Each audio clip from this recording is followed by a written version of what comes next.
It's Throwback Weekend here at Darlington. The Xfinity Series is first up with some awesome looking paint schemes, and we're in for 200 miles of a very fascinating race circuit that is 100% too tough to tame. Welcome to the Sports Clips 200 and the NASCAR Throwback Weekend.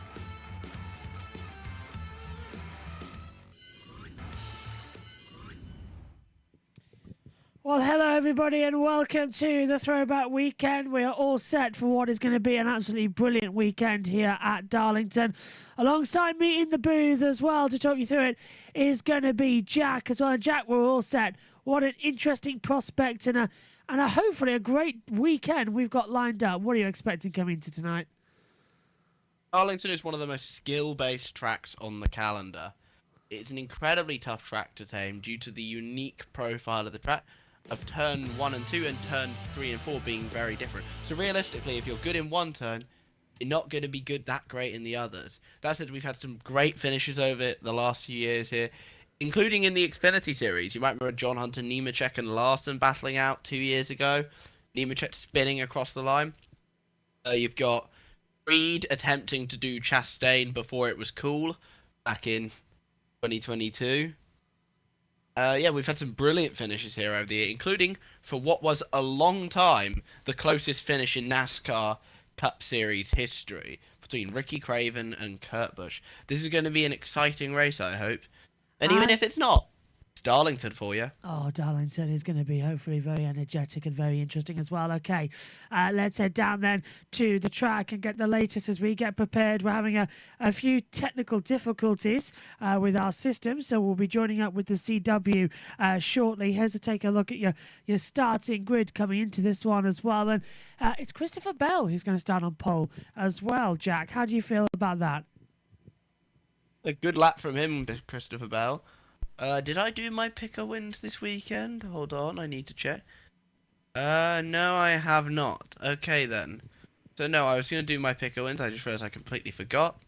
But no, I think Bell's got one of the drivers who has the best shot of winning. He won, of course, the last Xfinity race we had here at Darlington. Dominated the race for the most part until the latter portion when Sheldon Creed led until an overtime unfortunately stole away what would have very likely been a first series career win for Sheldon Creed. As you can expect, he is my pick to win. Multiple picks to win, multiple atmospheres to win. Let's head down then as well to the CW and get set up. And then hopefully as we get building up to the command, we'll also join in with USRN in the build up for that. And we will get going for the Xfinity Series race here, round 8 of the regular season. And also interesting to point out that this race is not part of the Dash for Cash, which is, I think, Jack, the right decision to do. Yes, it's a totally different event. It's Throwback Week at the end of the day. It's a completely different event. We've seen some phenomenal schemes out here. Some of the highlights for me, obviously, Parker Retzlaff's number 4. I think that's Ernie Irvin he's thrown back to by my memory. Jeremy Clements' Harry Gant scheme looks incredible. Carson, the 3 Jamie McMurray throwback schemes out there from Dean Thompson, Carson Popple and Anthony Alfredo all look incredible. pretty much every Xfinity paint scheme that is a throwback this weekend looks absolutely incredible this weekend. I'm super excited to see. Oh yeah, and the Brandon Jones one looks great. The Matt Kenseth one. We've managed to get our systems back operational again with some bit of a blurry camera to begin with, but we've gone throwback on our microphones as well here for this weekend at Darlington, which is always the way to go. Yeah, we have. You've just kept the same thing. Technically, Still got my classic headset. I haven't got any other mic. Throwback weekend is always a great one here at Darlington, and now let's head down trackside and get ready to come on and join the CW network as they begin their pre-race ceremonies. To Harry Gant and his scheme from 1982 through 1985. Can't forget Handsome Harry won with this scheme right here in Darlington in 1984. Harry Gant has the Southern 500 victory within his sights into turn number 3 for the final time. There is a little bit of race traffic in front of him, but it should present no problem. Harry Gant now moves in turn number 4, comes off of the corner and sees the checkered flag from Harold Kender, and there it is. Harry Gant has won the Southern 500 for 1984. When you think of the Xfinity Series at Darlington, you definitely think of Gant, but you most certainly think of these drivers as well. You're looking at the all-time wins leaderboard. You got Gant and Jeff Burton with 4 wins here. Denny Hamlin has 6 wins, but then at the tip top of this thing is Martin with 8 wins. And how about that? 972 laps led. And I tell you, instead of throwback weekend, they should have called this Jamie McMurray weekend. You never had a throwback before. Now you get 3 in one weekend. What did you do to deserve all of this?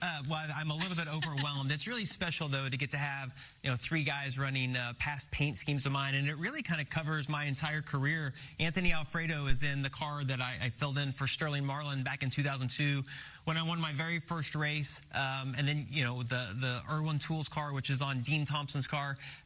Such a special time that was, beating Kyle Busch to the start-finish line just barely. But then probably the most special one for me is Bass Pro Shops' Carson Quaffle, being in that car, winning the Daytona 500, the Brickyard 400, kind of ending my career in that car. And it was great. I mean, I got to go to some of the race shops this week and talk with all those drivers. Dale Jr. was there. And it brought back a lot of memories, right? Because when you start talking about the cars, you think about all of those moments, and I haven't thought about it in a while. It was pretty special. Yeah, pretty special to have 3 of those paint schemes in the field today. Let's go ahead and check in with one of the drivers running one of those pretty paint schemes this weekend, though. Ken? Yeah, that'd be Carson Quaffle. Carson, Jamie was just talking about what your throwback paint scheme means to him. For you, what did it mean to help unveil that and honor him this weekend? I was pretty excited about that, honestly. Once they told me what we were going to do to surprise him, I was all in on that. Hopefully he enjoys it. Hopefully we go run good for him. So just can't thank all these guys on this Junior Motorsports, Johnny Morris, Bass Pro, Clearance Chevrolet. These guys brought me a car that's as fast as Xfinity Mobile this weekend, and I was a little nervous about it in practice, but once we got out and qualified, we ended up 6th. I was really happy with that. So I think we got a great car for today. We just got a tune on it and go make Jamie proud. And Carson did run the Darlington races last year, so this rookie Dylan's got some experience here in the Lady in Black. Well, Kim, so does Brendan Poole, who is on the heels of a great run last week at Martinsville, finished 4th. And he has, and I can say this now, the best-looking throwback scheme in the pits. He just won Best in Show for throwback paint scheme. So pretty good couple weeks for you. Top 5 last week, and you're honoring your hero, Jeff Gordon, here this weekend. Yeah, man, just really awesome. Back-to-back years with this throwback. So really says a lot about Ryan Bassano, our designer, and the sponsors for letting us do this, CW and Clark's and everyone that supports this program. But yeah, last week was really awesome. Top 5 finish in the Dash for Cash next week at Bristol. So we just want to carry that momentum over to this afternoon and get another strong result and get ready to go race for $100,000 a week. All right, well, he's already got 1 win this weekend. It's Best in Show in the Throwback Paint Scheme Award. Brendan Poole going to try to channel Jeff Gordon here, who won 7 times at the Lady in Black.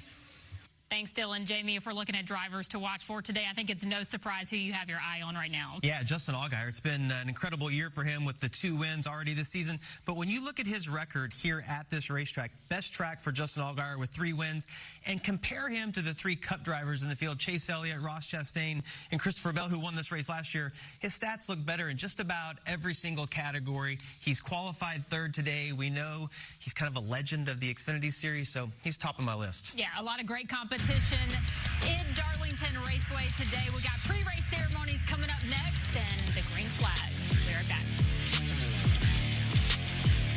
if you feel held back by the... Yep, green flag coming your way shortly as well.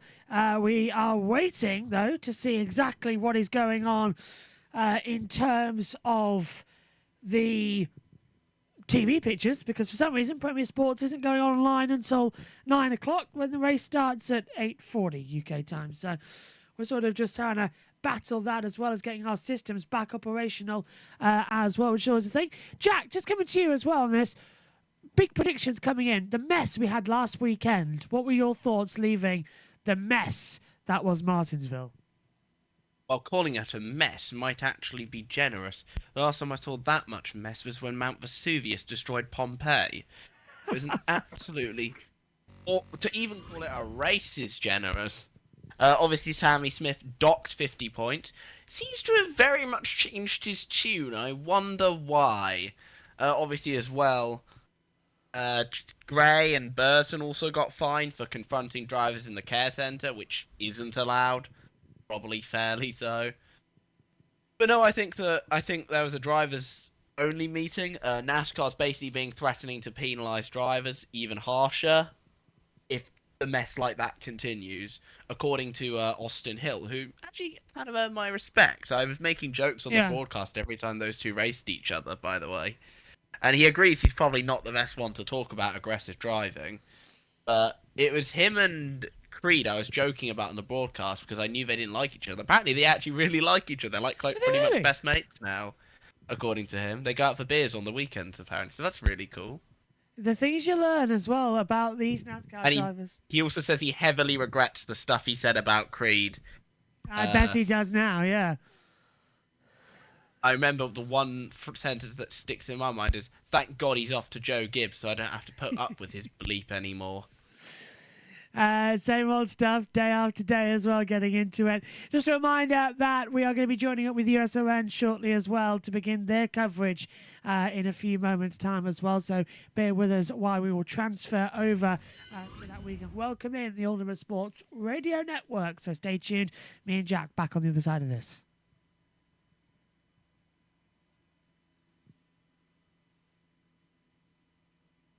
It's Throwback Weekend here at the track Too Tough to Tame. Welcome to Darlington for the Sports Clips Haircuts VFW Helper Hero 200 here at Darlington. And we're all set to go then for what's going to be a very interesting weekend. Hello, everybody joining us on USON as well. I'm Joshua Birch. Once again, standing in for Matthew Owens. Alongside me in the commentary box is Jack as well. And the countdown to the command is in 60 seconds' time. We'll hear from Jack in a few moments' time. Right now, let's head down trackside and to the CW network. Challengers, including a few drivers that are pulling double duty this weekend, right, Kim? That's right. Chase Elliott is piloting the number 17 car for Hendrick Motorsports this weekend for what is supposed to be his only Xfinity Series start this season. So with just one start this season, why Darlington? Well, Chase told us Darlington has been such a struggle for him on the Cup side. He wanted the extra seat time. He said when he ran the Xfinity race here last fall, it felt like it really did help him for Sunday. He's hoping it does the same for him this year. And Dylan, he isn't the only Cup driver in the field today. That's right, Kim. Christopher Bell makes his first start in the Joe Gibbs Racing number 19 today. His throwback scheme is a special one. It's honoring the Ohio traveler Rick Ferkel, a National Sprint Car Hall of Fame member and driver coach to see Bell in his early days. Ferkel put Bell in his sprint car at 16 and helped put him on the map. Rick's wife and family are here today. It'd be a special victory for Bell honoring Rick Ferkel. And as we get ready to start today's pre-race ceremonies, Golden Corral would like to take a moment to thank our nation's heroes. It's a privilege to serve those who serve.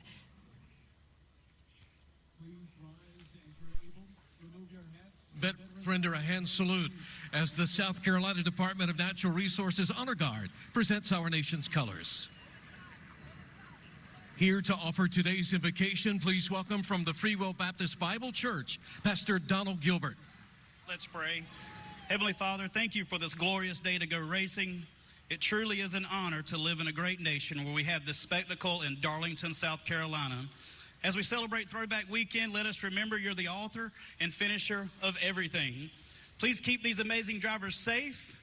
And Lord, I pray that each one will go as fast as Xfinity Mobile. We give you all the glory and praise in Jesus' name. Amen. Here to perform our national anthem, please welcome the Darlington High School Marching Band.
Golden Corral has supported our veterans for over 2 decades through military appreciation nights, providing meals to veterans and active duty service members at no cost. And as a founding partner of Camp Corral, Golden Corral helps send children of wounded, ill, or fallen military members to summer camp each year. It truly is a special experience for those kids and their families. And we are, of course, inching closer to the start of this race. We got the command coming up from Darlington Raceway when the CW returns. We'll be right back.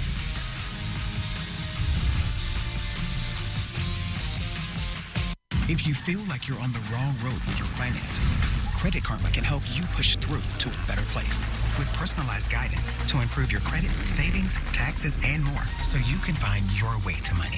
Intuit Credit Karma. Karma you can count on.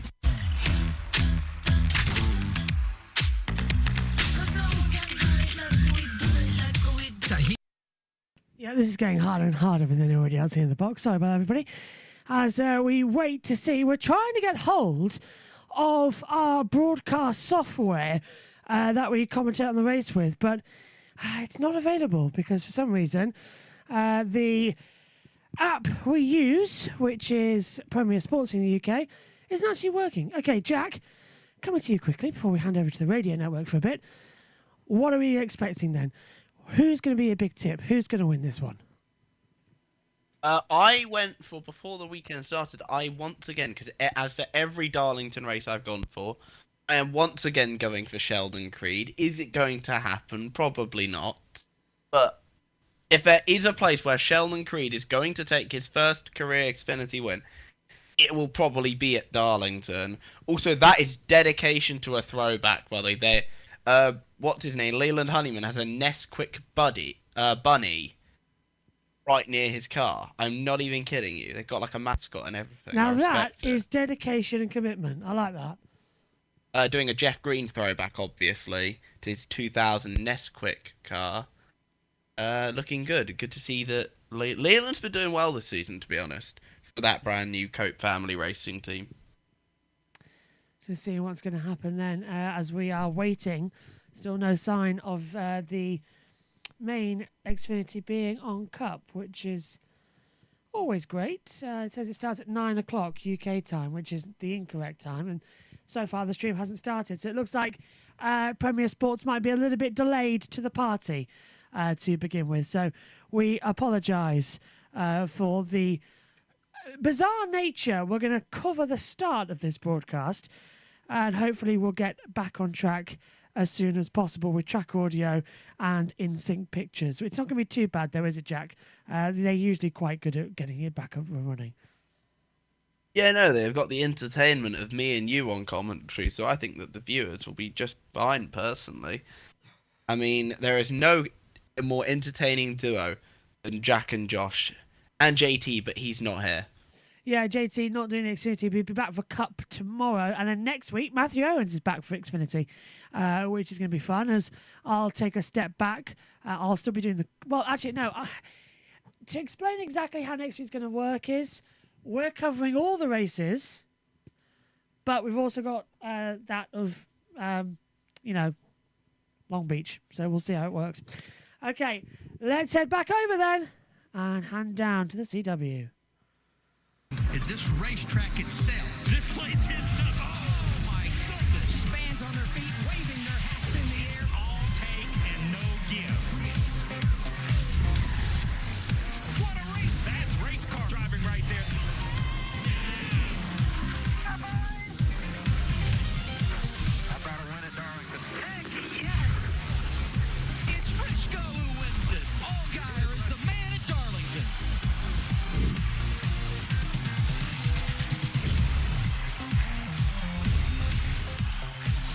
No place quite like the Lady in Black Darlington Raceway in South Carolina. Plenty of memories created here through the years. Memories created last weekend as well for Austin Hill at Martinsville. He won for the second time this year. It was the 100th Xfinity Series win for Richard Childress Racing, a milestone that only 3 teams have reached. But racing will humble you quickly. It's done that for the 21 team today. A big hit in qualifying forced this team to repair the entire right side of the car over the last couple hours. Austin, as a result, will start at the back today. Crew Chief Chad Haney wasn't too concerned, though. Said they'll have to make a couple setup tweaks to deal with the traffic, but Kim, don't expect them to be at the back for the entire day. Well, Dylan, last weekend, rookie Taylor Gray was less than a lap away from grabbing his first career Xfinity Series win before a late race move by Sammy Smith ended Gray's hopes for a Martinsville clock.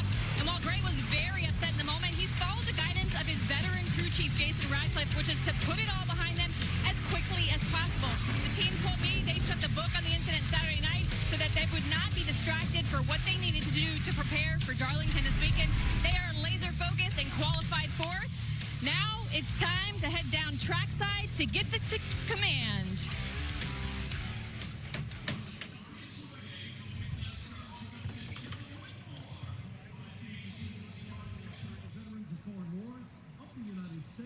But today, she's here to say the most famous words in motorsports. Take it away, Carol. All right, NASCAR fans, let's make some noise. We did the practice. You know the words. Say them with me. Drivers, start your engines.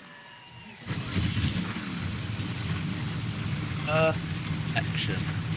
And that's the sound that fans love, and the indicator that we are about to go racing. We got the green flag and 147 laps on deck for the Xfinity Series on CW. Yeah, taking care of business indeed as we get ready for this one to come through. I wish that dock would stay in place actually as well. When I'm trying to hold on to things. Here we go. Press that button now. Jack, we're getting set. The cars will be rolling in a few moments' time. 147 laps ahead of us. Boy, oh boy, this is going to be a lot of fun. Let's hope so anyway. This should be a fairly decent race. It might be a bit of a barn burner. I don't expect there to be too much contact between cars. More between the cars and the wall. There'd be a lot of Darlington stripes by the end of the day. Yeah, running wide. How many cautions are you thinking we're going to see here tonight as well? Including, are you including or not including stage cautions? Not including stage cautions. We'll sort of add that because we're guaranteed 2 cautions. 3. 3 I'm going with. So, and that will be 5 in total. That's not too bad. That's 5 optimistic. I don't think there'll be that many. This race is generally a pretty clean race. We don't even see many paybacks here. The last payback at Darlington I can recall in the Xfinity Series, I would say would be maybe 2021. Yeah. Which was the Battle of the Mid. It was Joe Graff Jr. on Gray Golding. Indeed, very much the Battle of the Mid. Battle of the Mid, indeed it was. It wasn't exactly. What even happened to Joe Graff Jr.? What has happened to him? He's just disappeared off the face of the earth. A lot of drivers end up doing that. He was with Joe Gibbs last year, ran about 4 races for them. But he's just kind of disappeared off the face of the earth now. Sadly, that's what happens to a lot of the drivers here in Cup and Truck, as we're desperately trying to get hold of this thing. But it's it's not working at the moment with a poor Wi-Fi signal as well. So we're hoping to get TV pictures back soon, and we'll be rocking and a-rolling with all of the action we're having to do for the CW, because for some reason there's nothing coming from the Premier Sports. I mean, that's a bit daft. Why did they put it on at 9 o'clock? To the rear for unapproved adjustments today: Austin Hill, William Sawalich, Dean Thompson, Daniel Dye, Garrett Smithley, and Greg Van Olst. Failures to qualify in qualifying earlier were Dawson Cram and, surprisingly, Austin Green. Austin Green's been sent back as well. We've managed to get open the bucket now, so we're getting set to go to racing action. I'm getting a little bit annoyed at the fact that Premier Sports have just gone, sorry, there's a race on. Well, you pay £120 a year and you don't get access to it. It's very disappointing. Very, very disappointing. Let's head back to the CW then as we get ready for build-up here to NASCAR and the Cup Series. Oh, what do we got? Austin Hill's car won't fire, apparently. Okay, let's see what we've got then. Head down to CW. Is that car going to fire or not? Let's join to see if that is going to happen while we get ready for our systems.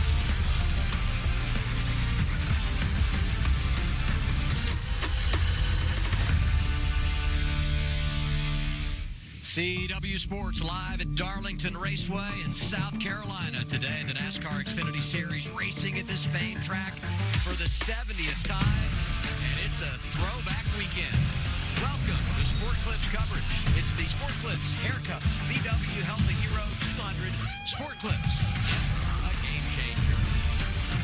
Here we are in the broadcast booth, everybody, with Jamie McMurray. I'm Adam Alexander. So you won here in the Xfinity Series. You were so close to winning a Southern 500. You know how challenging this place is. It's going to be tough on these drivers today. It is, and we're going to talk about it. Guys being fast on the short run, guys being fast on the long run. But one of the biggest difficulties of this racetrack is how narrow it is, how fast it is. And every lap, Adam, whether it's off turn 2 or off turn 4, you're just hoping you don't hit the wall. Well, and it's what we say here. Every time we race at this place, you have to not only race the competition, you also have to race the racetrack. Experience means something. We see it here with Justin Allgaier and all those guys doing double duty today. Yeah, the 7 of Justin Allgaier having an incredible season. Already has 2 wins under his belt. And I just mentioned it in the pre-race show. He would be my favorite today based on the fact that he's won here 3 times before. It's been an exceptional racetrack for that guy.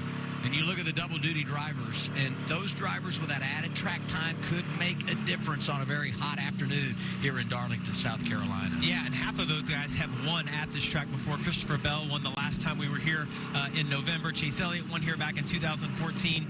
All of those guys will be a threat for Allgaier. So Austin Hill qualified 19th. He was already going to have to drop in the rear, as we talked about at the end of our pre-race coverage. Even more issues now for Austin Hill. What about the update, Dylan?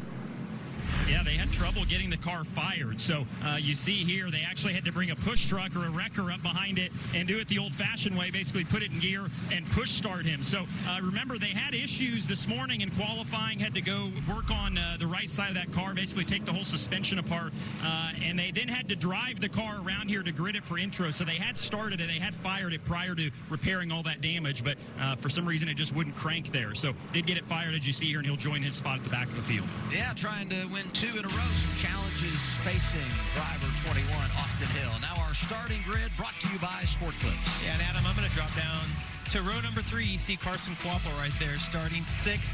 Maybe my favorite throwback in the field today. It's a tribute to my 2010 Daytona 500 and Brickyard 400 winning car. Second car here I'm going to look at is William Sawalich. You see row 10, starting back in 20th. Now, he's going to go to the rear, but this car was incredible when it was run. Kyle Busch's 2016 Xfinity Series scheme. He won 10 races that year, but only raced in 17. I'm going to drop back to the 26th position. Driver 4 is Parker Retzlaff, and he's running the Ernie Irvan throwback. That's going to take us back to 1991 when Irvan won the Daytona 500. And starting deep in the field today, qualified 32nd, Anthony Alfredo. And this is one of my favorites because he's throwing back, Jamie, to you, your first career win when you were filling in for Sterling Marlin. A great scheme from 2002-2005. Now we go to Kim Kuhn. Let's talk about Sheldon Creed, who collected his 14th runner-up finish last weekend at Martinsville, still looking for that elusive first win in the Xfinity Series. And what better place to come than one of his favorite racetracks and a place where he has found success in other series, having won twice in the Truck Series. This track demands a lot from a driver, and Sheldon said he feels like it suits his driving style extremely well, specifically his ability to search for different racing lines and use the top if he needs to. He qualified in the 10th position, and Dylan thinks their car is very close. And Kim, last week's DNF at Martinsville was the first for Jesse Love since June of last year. This weekend presents a good chance to get things back on track, finished in the top 10 in both races here a year ago. Crew Chief Danny Stockman said their car was predictable this morning and how it changed over the course of their practice laps. They've got a good game plan today and roll from 11th. And now we talk to the pole sitter, Christopher Bell. Why don't you dial him up, Jamie? Let's see what he has to say. Hey, Christopher Bell, this is Jamie Mack up in the booth. You know, you won this race last November when we were here. We hear all the Cup drivers talk about, you know, coming back and running the Xfinity Series. Why come back and run this weekend? Yeah, this is a really special race for Sport Clips, and I'm just honored to be able to be the driver that gets to represent the brand in this race. And had a lot of fun doing it last year. These cars are so much fun to drive, especially at Darlington. You're always flying around, and you can really drift these cars around the track, so it makes it a lot of fun. I'm excited about today. All right, man. Well, it's fun to watch you. We wish you the best of luck today. He's trying to keep his win streak alive. Ran 2 Xfinity races in 2024. And Christopher Bell, undefeated, wins at New Hampshire right here at Darlington Raceway. Qualified on the pole today. We heard the report on Jesse Love. We get some 2 radio now. This race is short, so no mistakes here, guys. 10-4, have fun. Y'all been killing it lately, so keep up the good work. Focus on all that we've been working towards. You know, he's pumping up his pit crew, and they could play a vital role today. They were huge here last fall when Bell was able to win a late caution. They come down pit road. He wins the race off pit road in that track position. And maybe as important as anything, lane selection is what opened the door for him to drive off to the win. Another thought here is the weather. I mentioned the fact when you and I were talking a moment ago, it's a hot day. And this is the 3rd hottest April 5th ever when you look at Darlington. Yes. That's going to be taxing on these drivers because this place is just so physically demanding. Yeah, it is, and I'm afraid we're going to have to do the first couple of laps of this broadcast as well without any sound coming to the broadcast. So we'll try and keep our battle cams as long as we can. They're coming in there, Jack, for the start. What are you going to be expecting here today? Lots of scraping the wall and lots of amazing schemes. You got Bell's particularly special scheme, honouring Rick Ferkel, who is his racing mentor when he raced sprint cars. We will sync up with pictures as soon as we can. Apologies, it's not our fault, but here we go. It's throwback weekend and the track too tough to tame. NASCAR Xfinity is standing by for action. They look up, the green flag falls, and we are racing at Darlington. Down into the first 2 corners. Great start so far. They can't make too much side by side as they come through the first corner as well. But so far, clean start. Christopher Bell in the lead of the race from Brandon Jones. Taylor Gray coming in. But Bell already clear ahead. It looked like Justin Allgaier as well getting sideways coming out of 2. But so far, Bell's got the lead as they come into 3 and 4. Stage 1 at 45 laps in total. Good so far, Jack. Yep, so far very clean race start. I don't see anybody touching the wall so far. And Christopher Bell, as I expected, I can't speak, as I expected, getting a lightning getaway as we can see Justin Allgaier right on the back of the Kurt Busch throwback that Sam Mayer's running. Of course, they've gone so much into detail on that scheme, to be honest. They've even got the little patch of grass on the front from when Kurt Busch did his burnouts. They're really putting it quite clearly, aren't they? Bell's leading from Jones, Gray, Sam Mayer, then Allgaier. Eckes coming through, but Allgaier looking to the inside line of Mayer as we start lap 3 already. Clean start then. No caution. Gray gets the fastest lap as they continue to pound round here already. Sam Mayer throwing back to the 2017 Kurt Busch Daytona 500 victory as well. And it's a beautiful sight. There's the grass. Yeah, there's the grass going through the There's little the bit in grass. front. That's what you spotted, and it's a wonderful tribute livery, isn't it? Oh, it's brilliant. It's Stuart Haas's only ever Daytona 500 during their time. Stuart Haas, of course, is no more. They are just Haas factory team.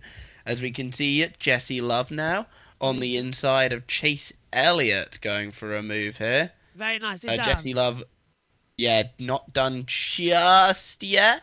Of course, Jesse Love will be making his Cup debut next week.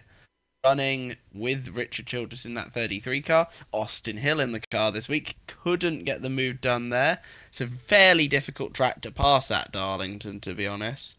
Yeah, Darlington's not one to be tamed ever so slightly, but so far 5 of 45, 142 to go. Bell leads Jones, Gray, Mayer, Allgaier, Eckes as well coming through. And now it's just a question of getting this run in, getting the systems all sorted, starting to calm down, and then really pushing on to begin with. It's disorientating not having any track noise.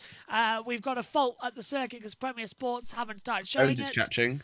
Yeah, as Jones coming through, and our usual system isn't working. So I do apologise for the lack of track noise. We'll try and do our best broadcasting as we can. Bell leads Jones. Go on. I think we should just do car noises, you know. Yeah, well, that might work out as well. Bell leading Jones. I am the track noise. To come through as they still have it.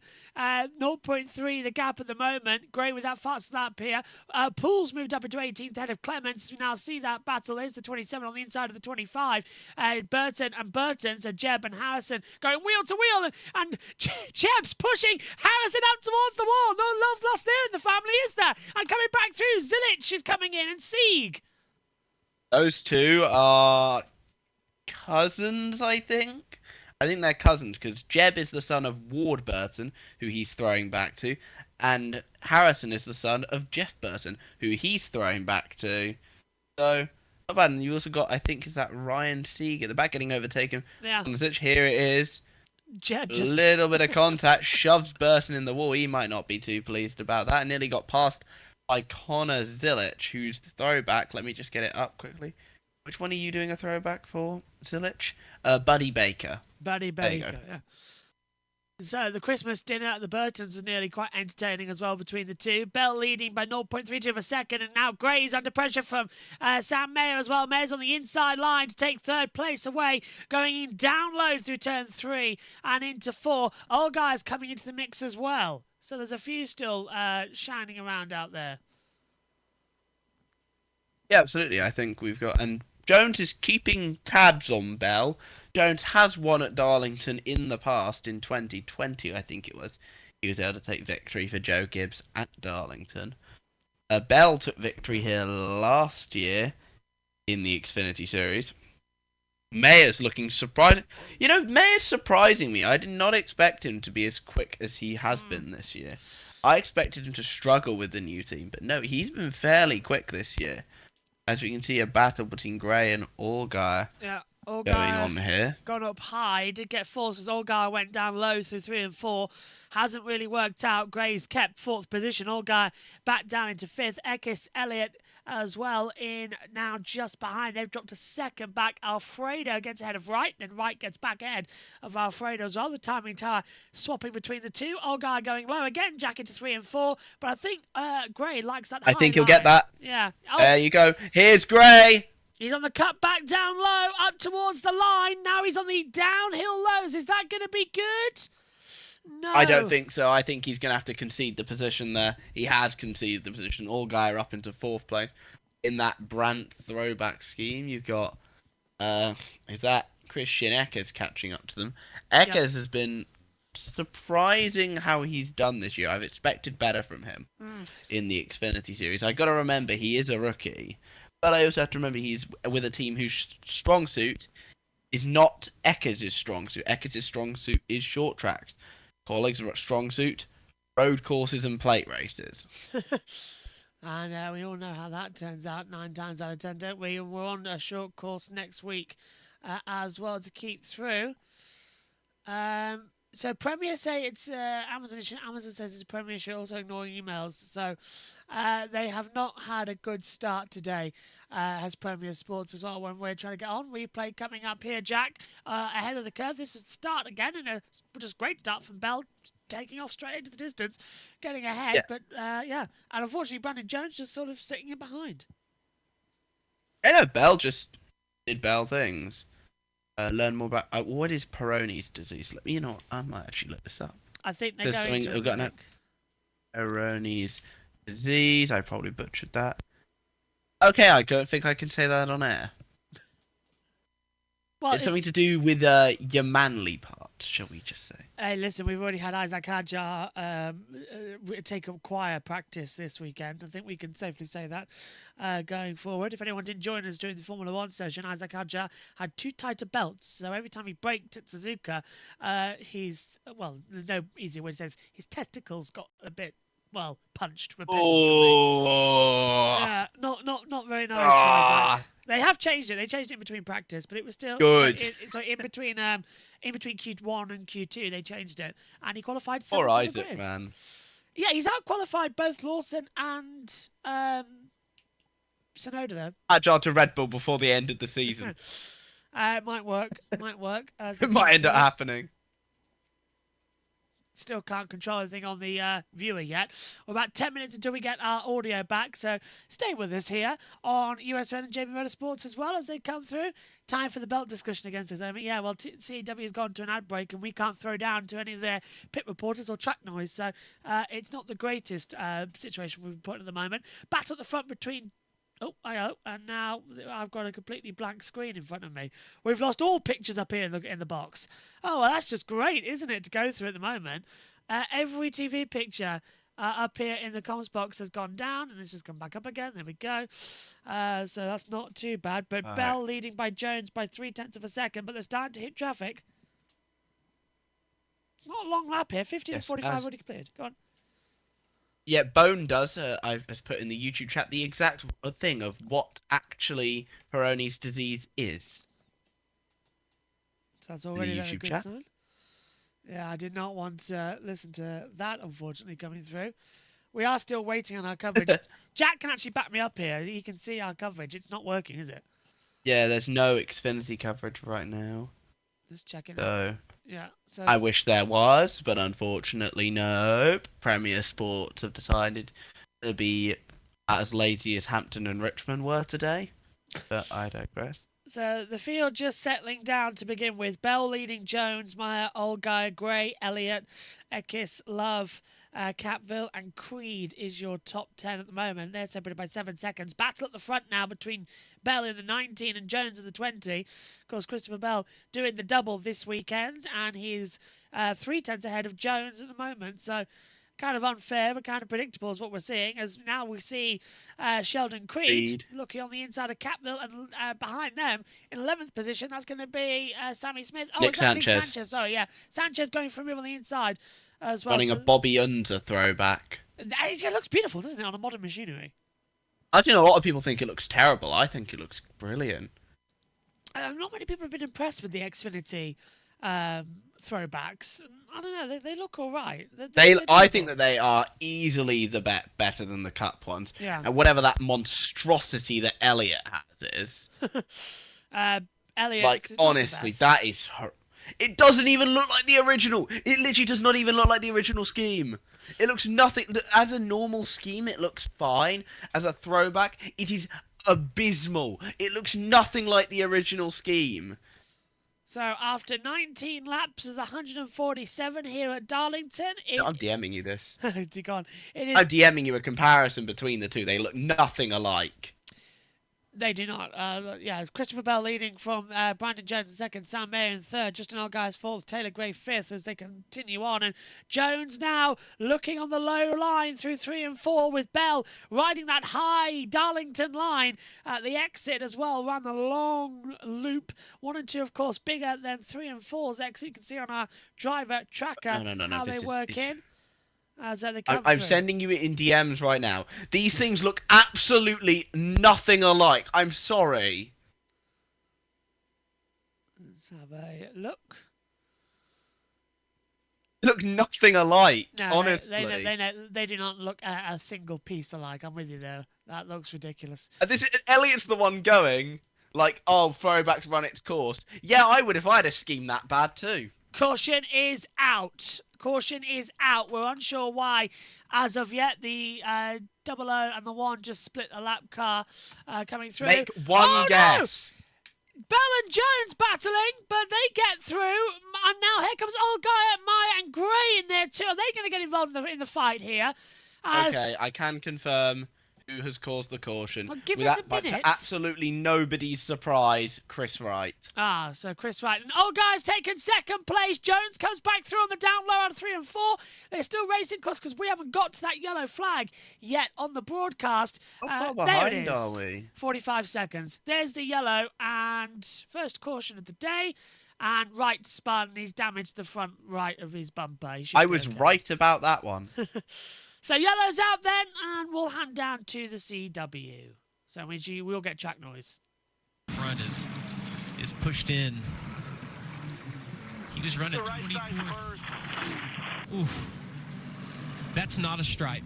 That's a Just so we're pancake clear. there. Yeah, that's are you okay? Yeah.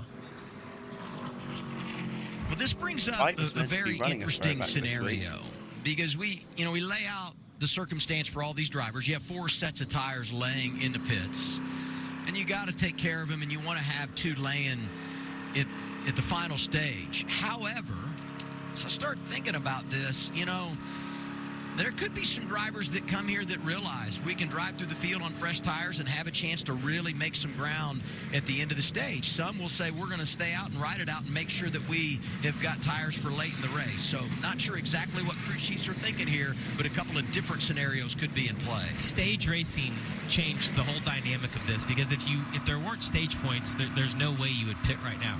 But there's a lot of guys that have that option. If you don't think you can get stage points throughout the day, or you think you're going to run in that 15th position, maybe you do pit here if you're in the back, because you're going to drive up to the front. The pace has fallen off by almost 2 seconds at this point. So you could, if there's none of the caution, drive up there, get stage points, and even get a stage win.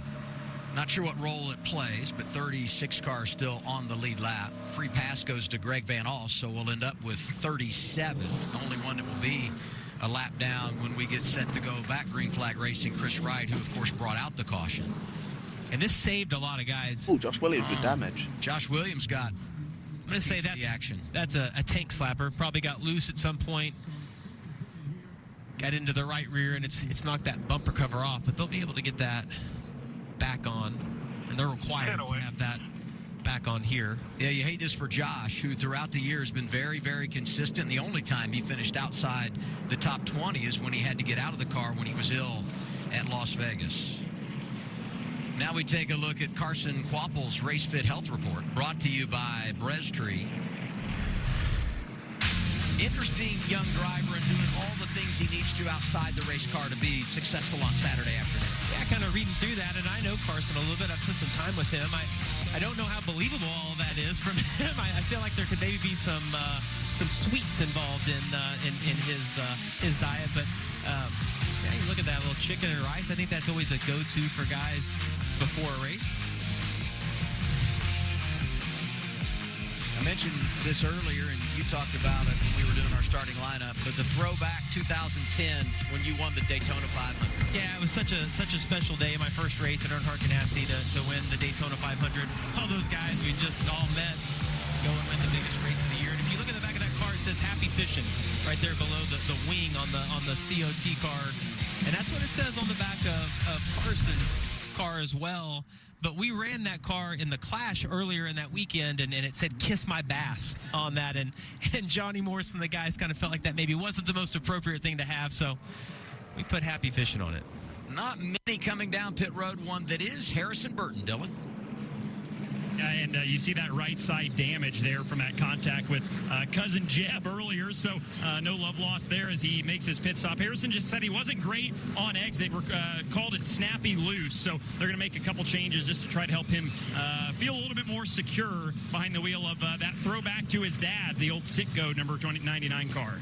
Gives up the 16th position, does Harrison Burton, to come down the pit lane. Christopher Bell continues leading under caution stage 1 at Darlington.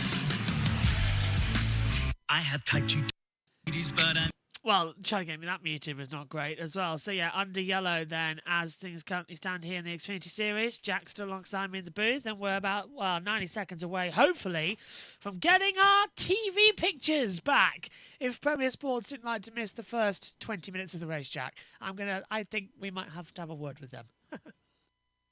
Yep, all I can say is as well, shout out to Ross Chastain, who's running this race in the 9. He has overtaken 15 cars in 20 laps. Which not too bad, Ross. Not too bad for the Melon Man himself. But as well as this, you've got Josh Williams had a bit of rear bumper damage. I think he just lost it. I don't know what happened to Chris Wright. I didn't see a replay. Probably Chris Wright doing Chris Wright things. Sadly, I think that is coming into it as we'll go to our battle cam. I think we're coming back to green flag conditions shortly. I think pit lane might be open. I've got no signal of a 1 to go from race control, so we will wait to see if that field will go. We've got the 11 down pit road, so I doubt we'll go immediately. And we are about 20 seconds away, hopefully, from having TV pictures back available to us. If Premier Sport don't have it immediately, I might actually, cry, because the race is 20 minutes in now and there's nothing. They've missed the first 20 minutes. How is it acceptable to give people money for this? And it's you can't watch it live. It's shocking from Premier Sports, but that's just my interpretation, of course. And before we get in trouble, NASCAR's doing a brilliant job keeping ourselves operational as well. So it's 9 o'clock, and guess what? Still can't select Xfinity for live coverage. So, so annoying. And we've got no TV pictures once again, so we're just waffling here. Anything good to waffle about, Jack, by the way? Not particularly, to be honest. I can rant about how terrible Hampton were today in the game I went to. We lost 5-0 at home. Ooh. At least we're not Leatherhead, though, who lost 10-0 to Uxbridge today. How did you lose 10-0? Ask San Marino when they've last played us. They lost 10-0. Forgot about that, to be fair. And would have been 11 if VAR didn't disallow a goal for a foul, which, I thought it was a foul, to be fair. I'll give it that. It was a foul. So, apparently, everybody's saying that the race has already happened and there's no coverage on it as well. And guess what? There's still nothing. And now everybody on the chat in the NASCAR Fans UK are getting a bit annoyed. We're getting a bit annoyed because we can't fully broadcast our coverage to you. Yeah, I'm calm, only because we can still watch it, but it's annoying the hell out of me. Because we're sat here in the booth waiting to do it, and we have no 100% picture. What is going on? It's now 2 minutes past the broadcast time, and we're coming back to green flag running. Okay, so we are going to head back to green here as we cut back after 27 laps of 147. It's lap 27 of 45 in stage number 1. This was the reason for the yellow. Chris Wright. Yeah, what happened? Chris? Oh, no. Oh, that's what happened to Josh Williams. Oh, there was some contact between him and Chris Wright, I think. So that's what brought out the yellow flags. Yeah, just that slight contact coming through at the worst time. Okay, coming back to the green flag here for the NASCAR Xfinity Series at the track Too Tough to Tame at Darlington. It'll restart lap 29 of 45 of stage 1, 147 in total. Over the line, it'll be Justin Allgaier versus Christopher Bell, and the green flag falls and we're racing again. Bell gets a little bit of a shaky restart. It looks like the rear's crabbing down towards that first corner. Allgaier's going to jump into the lead. Bell's going to have to defend from Jones and from Gray, who's coming in down low as well. What has happened there? Bell did not get the best restart there, Jack. The rear twitching like crazy. Bell clearly just maybe missed a shift or something. Then through goes Allgaier to your race lead. Quick other thing, by the way. Your throwback winner for Xfinity this weekend goes to the number 44 Jeff Gordon throwback of Brennan Poole. I don't believe this. Embraced my inner boxing announcer, by the way. Yeah, we were logged in and it's logged us out thanks to this. So I'm now having to do a million things at once coming on. I'm having camera issues on my end for you guys, by the way. Right, let's go back to kind of this. Let's join the CW for this restart while we get our pictures finally sorted. Into the throttle, going up through the gears, and never really had. Good. His teammate is making a play. Ross Chastain in the 9, making his second start of the year. Qualified 27th, but is up inside the top 10. On board with Jesse Love, slides up behind the 48. That's rookie Nick Sanchez. Yeah, and Nick, we've got to keep our eye on that blue 48 car. You see him cut across the apron. As the 48 is going to slide up. And it barely gets in front of Ross Chastain.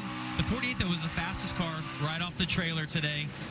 He was really good in practice earlier. I thought they had a good long-run car. It'd be fun to watch him try to drive up through there. He's in 10th right now. What do tires mean? You saw Harrison Burton flying through the field. They made a pit stop. So did Kyle Sieg. They're on those fresher tires and trying to make them pay here. And they should really, I don't know what the balance is on tires and when they wear out, but you look over on the right side, since the restart, you can see the positions gained from Harrison Burton, Kyle Sieg, Brennan Poole, another driver that got tires. If they don't wear out, there's no doubt they're going to have an opportunity to get there, put themselves in a great position at the end of the stage. Yeah, and Adam, I mean, you're banking on getting up there and getting that stage point or getting the stage points throughout the race. You're also kind of fingers crossed that we don't have multiple cautions in that last stage where these guys can use the extra set of tires that they're going to have. I like this for that team. I thought they had about a 10th place car anyway, so I was a little surprised as you look at the power that he can put down, driving on the inside of all these guys with more laps on their tires. I mean, you're helpless when you're the guy that's out on old tires, and the spotters are telling them in general, they're like, listen, 25 cars coming, he pitted, he put tires on, you're not going to race him really hard right here because you know the advantage that he has. He is already inside the top 10 is Harrison Burton. And that paint scheme, a throwback to his dad, Jeff, 2001, got the win at Phoenix, and when he made it to victory lane, celebrating, and who's there but young Harrison. Yeah, it's so cool. Look at that. Look at how young he is right there. His mom, Kim, holding him. Wow. It goes by fast. Time. Unbelievable. He's racing in the car today. Well, remember this strategy played out at Miami, and it was Sammy Smith that got tires, drove through the field, won the stage. Kyle Sieg also played the strategy. He didn't win the stage, but made up a ton of positions, got some stage points. 28 looks pretty good as well. He is 7th. Harrison now up there in the 6th position. And Harrison Burton ran a second a lap faster than our leader, Justin Allgaier, who's the next best car on the track right now. He's only 3 seconds behind him. So, you know, obviously if this stays green and he continues at that pace, and it's actually going to get even better for him, because as the 7 car runs more and more, that delta will grow even higher between the two of them. It's interesting to see the 7 car move down on the racetrack, that last set of corners in turns 3 and 4, maybe just searching for a little bit of grip. Race for second, teammates. It's going to be Brandon Jones jumping in front of Christopher Bell. They have gone back and forth for that position, and now they both get out of the way because here comes Harrison Burton on those fresher tires, 25 up to 3rd. Yeah, and starting to make the move. We have our chat back. We have our cameras back. Thank goodness for that, Jack, as we can finally get our own broadcast sorted. What an interesting situation we're having at the moment, mate. What have you made of the race so far, then? Oh. We're back. Hello. Hold on, let me load this up.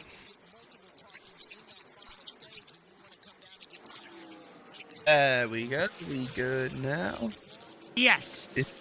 These two Discord things. Hey, we're good. Thank God for that. Allgaier leading, Harrison Burton currently in 2nd. We got Kyle Sieg there, who is running a... Let me just remind myself of which scheme. I think it's Ricky Rudd he's running. Very nice looking scheme, I have to say. It is indeed Ricky Rudd. Still running together in this one as we have 8 to go in stage 1. Allgaier leads from Harrison Burton. Moved up to 2nd, but Burton's He's going to get the lead here, I think. He's got the lead, Jack. He's gone through on the inside. Not yet. Not yet. Swinging in, nearly making contact. Not yet. Come on, what have you got Harrison, for us? come on, mate. Allgaier still got it. In that tiny little one-car AM racing team, I think, is he going to get it here? Not yet. Exit of 4, and he's got it side by side the line. Argyle leads it across it. Burton led a lap, but Burton's coming in low into 1 and 2. High line still for Argyle Argyle. ahead. It's going to stay side by side all this time, isn't it, Jack? There's literally nothing separating them. 20,000s, and now Burton takes the lead. Got him. Cuts up high, and now Argyle's coming back down low in towards 3 and 4, with 6 to go in stage 1 here of the NASCAR Xfinity race at Darlington. Look at this, the 39 in trouble as well. Now we've got Zilic Sieg in there too, and now we've got back at the front as well with that's the 44. Pool's going weird. Why? Where does this speed come from Brennan Poole here? He's in 4th place. Kyle Sieg's in 3rd. What is going on? He's gone out absolutely nowhere so far. It's taken it really strong and a really good approach. Poole up into 4th place. Yeah. Right, let's take a look at it once more then, Jack. This was the throwback from Brendan Poole to Jeff Gordon at Richmond. That is the throwback that Gordon. That Richmond throwback there, it's a lovely purplish black scheme. And we have a look at Brendan Poole's throwback. Here it is. It's very, very close to the original, to be honest here.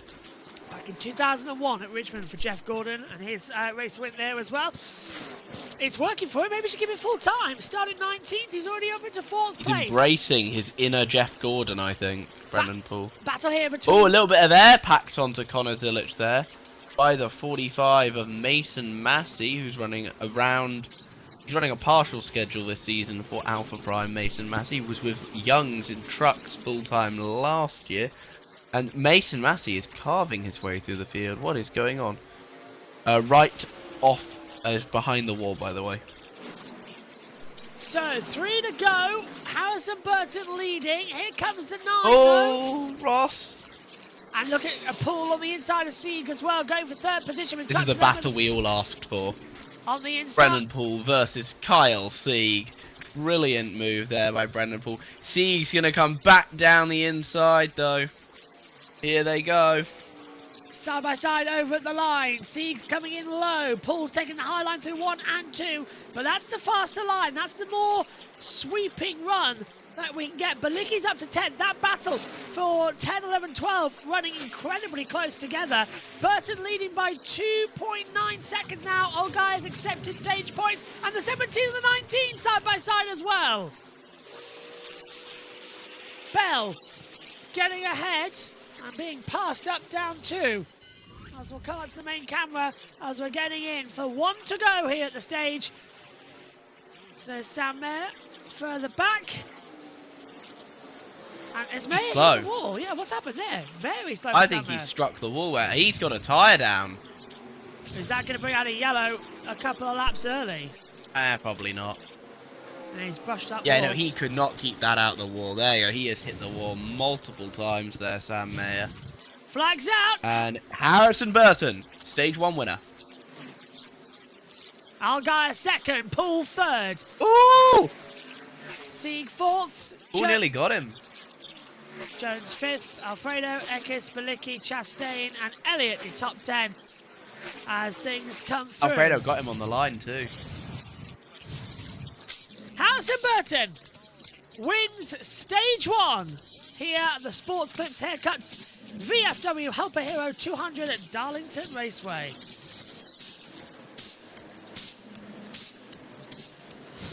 So we go now into the break and ready for stage 2. Jack, it was a separated stage 1. What do you make of it? That was a great race so far. I enjoyed that a lot. Seeing some guys we don't usually see up front near the top 5. Brendan Poole in 3rd so far. Yeah, great result for him. I just need to reset my camera. Are you back with us? Hello. Yeah, I think mine's playing up as well. Discord having a moment here. Who else is there? Alfredo as well. Good result for him and the Youngs team getting 5th place. Good result for Sieg and Poole too, in 4th and 3rd. That is Kyle Sieg and not Ryan. Wait, did Josh Balicki just get stage? What? Yeah, Balicki's up into 8th place. Let's go, Josh Balicki, stage points. So Burton, Argyle, Poole, Sieg, Alfredo, Jones, Eckes, Balicki, Chastain, Creed is your top 10 as things currently stand at the end of stage 1 here. As they continue to see that Omu's trying to get me to rant about the Xfinity broadcast. We knew it would come on, but did it really have to take about 25 minutes for that to happen? Official reason, by the way, for stage 1's caution was debris at turn 1. So that's the reason it came out. The second caution now for stage 1 conclusion. Okay, let's see what the CW had to think of that first stage and head down to them. Well, not really trackside, but get the thoughts of the pit lane stuff as well. As with 43 laps to go of stage 2, this will take us up to lap 90. The last stage runs from lap 91 until lap 147. Not a bad stage at all, not really that long either. We're expecting here tonight for the track Too Tough to Claim. It's a 200-mile race at 147 laps. Here's the CW as we get ready to pass over and check in with them at the end of the first stage. Ford, Chevy, Ford, Chevy, Toyota, Chevy, Ford, your top 10. I'm going to be honest, JB, your sound is lagging a lot for me. You're cutting in and out like crazy. Yeah, there's a problem. We don't know how it's happening. There's very little we can actually do, sadly.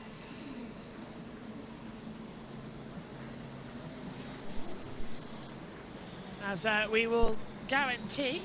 I think it's to do with the track noise, personally. Nah, we had this problem in qualifying. Whenever the track noise cuts out, you cut out too, so it might be to do with that.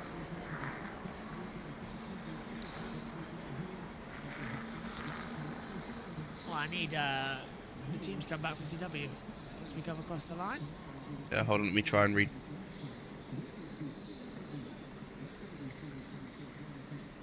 Right now? Yeah, it's just an error with the system. Something's up. Yeah, with... still in and out. Yeah. Hopefully we're okay on US. Oh, hang on a minute. Let me listen.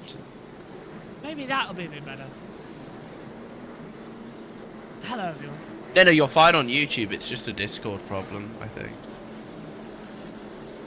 Yeah, I think there's a few errors coming out. Let's go back to CW. Sports coverage of the NASCAR Xfinity Series is brought to you by Progressive. Save when you bundle home, auto, and motorcycle insurance. Visit progressive.com.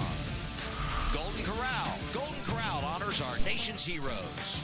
And by Toyota. Let's go places. Opening stage is done in Darlington. Let's get our golden moment. Brought to you by Golden Corral. I said Justin Allgaier was able to hold off Brennan Poole for second in the stage by that much. It was tight. What does this say, though, about Allgaier, who didn't pit? He was kind of holding off Burton a little bit, and he was able to maintain second in the running order in the stage. Yeah, it was incredible to see how fast the 7 car's pace was on old tires. By far the best car on that run. Let's go to Progressive Pit Road. Pit stop's happening now, Kim. And Justin would agree with that, telling his team, great car. He said, though, on the refire, felt like he had a lot less grip and lateral. 4 fresh Goodyear tires. They were going to make a right side air pressure adjustment. You see middle of your screen, that's Brennan Poole and that Jeff Gordon Looney Tunes throwback. Got there on tire strategy. A little bit better. He said he needs more for the long run. Half out of the right rear. Dylan. Harrison Burton all the way down here towards pit out. On that first run before they pitted, he said he was snappy loose. Then once they took tires and he drove to the lead, he came back and said, I'm just a little bit too tight now. So wrench goes in the back window, right rear chassis adjustment, 4 tires and fuel for the 25. And we'll get the race off Progressive Pit Road, and it's a big one. And we're going to have a change in the front. Brandon Jones +2. Justin Allgaier holds serve. Poole delivers. Harrison Burton -3. Sheldon Creed +5. Restart to begin stage 2 at Darlington. So we'll get that sorted shortly. Jack, how am I now? Am I coming through clearly? Loud and clear, JB. Yes, let's get that sorted then, coming through. Okay, what are you thinking coming into stage 2 then? What are your top predictions? Still cuts out a little bit, but it's better, and I can actually understand you now, so that's all good. All right, what are you thinking then? Why is Greg Van Alsten 9th? Is he? David Starr's leading the race at the moment, if you want to look at it. Okay, this is absolute cinema right here. We got David Starr and Greg Van Alst up front.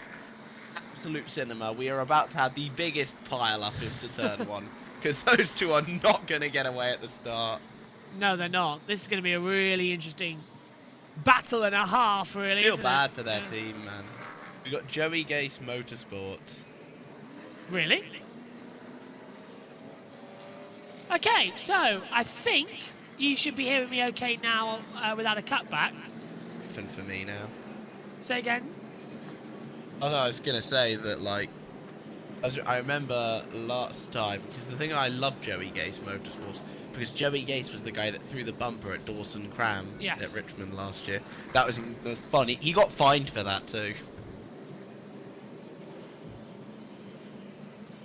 What is going on with this laptop? I wonder. It's brand new and it's so many issues. You're gone again for me. Right. Okay, hang on a minute. So it's only activated if I talk really loud. So if I talk quietly, it doesn't. It's not detecting me, is it? Are you able to use your old mic? Because there were no such issues. No, it's exactly the same, Jack. It's no different. It's just the laptop You're that's clearly changed. going to have to shout the entire race. I have absolutely no effing idea what is going on with this computer. So we'll hope to get it sorted very, very quickly. And I'm playing around with every setting possible. Extended pit stop for repairs. He sits 37th now. He's in a Hendrick car, so he'll be fine.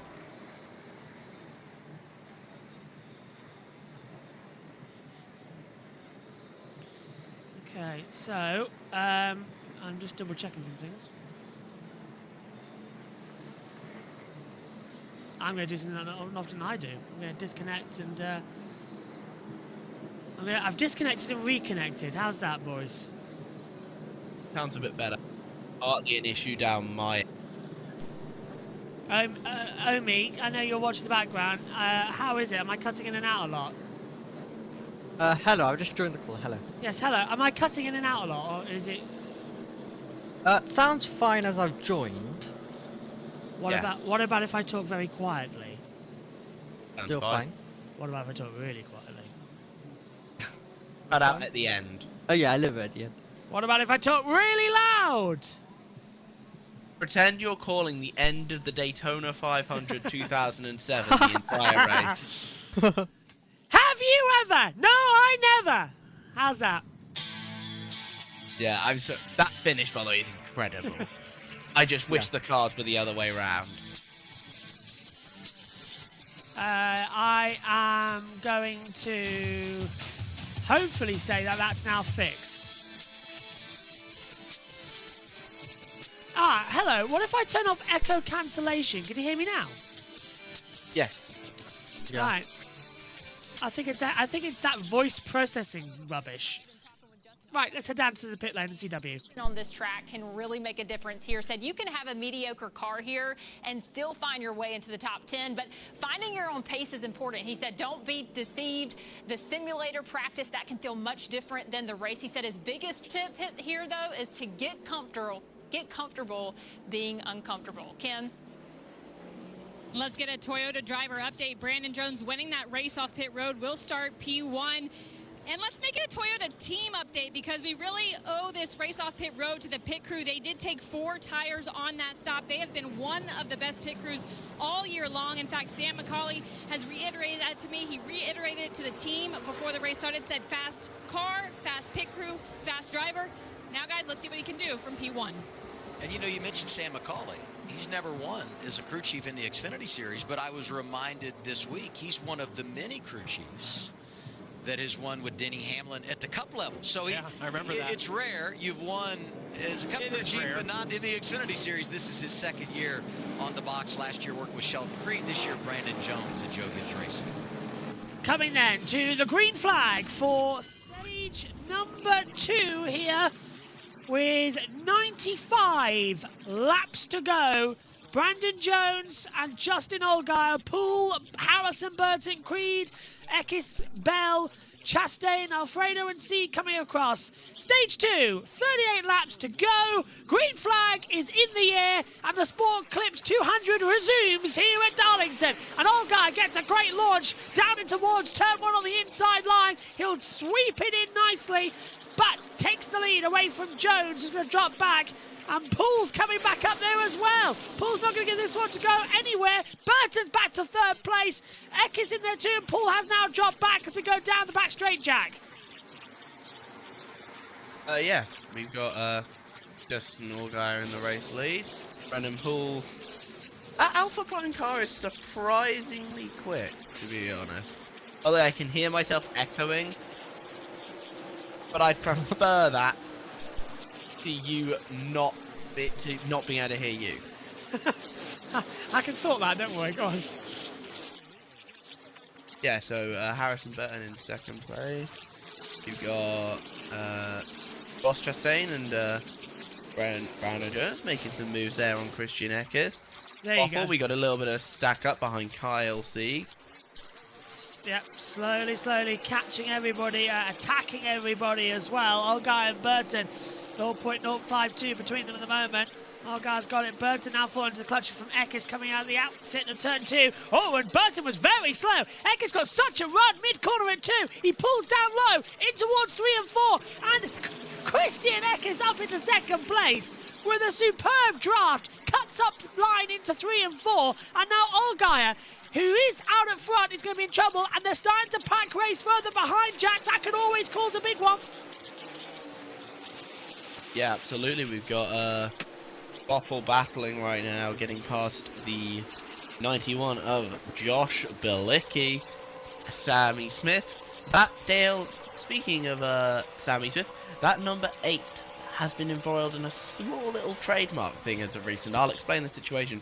Basically, Lamar Jackson is blind and thinks that original JRM8 is basically, apparently it looks too similar to his original. So to get out of it, JRM have just said we'll retire the original 8 and keep the current one we're using. I think personally Lamar Jackson is blind, but that's just me. To reply to what Omi's directly texted me, I need to check the settings on the other laptop and then transfer them over to this laptop, which I can do in between the race before the Japanese Grand Prix later on. Okay. Chris Wright out. Oh, officially out for Chris Wright. Okay, that number 5 car then officially out of the race. That becomes our first retirement of the day as we'll move over to battle camera in this one.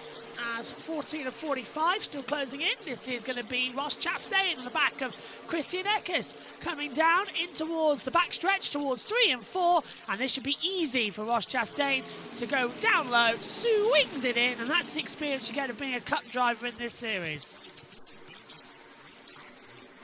Breezes through. Very nicely done indeed there, Jack, I think.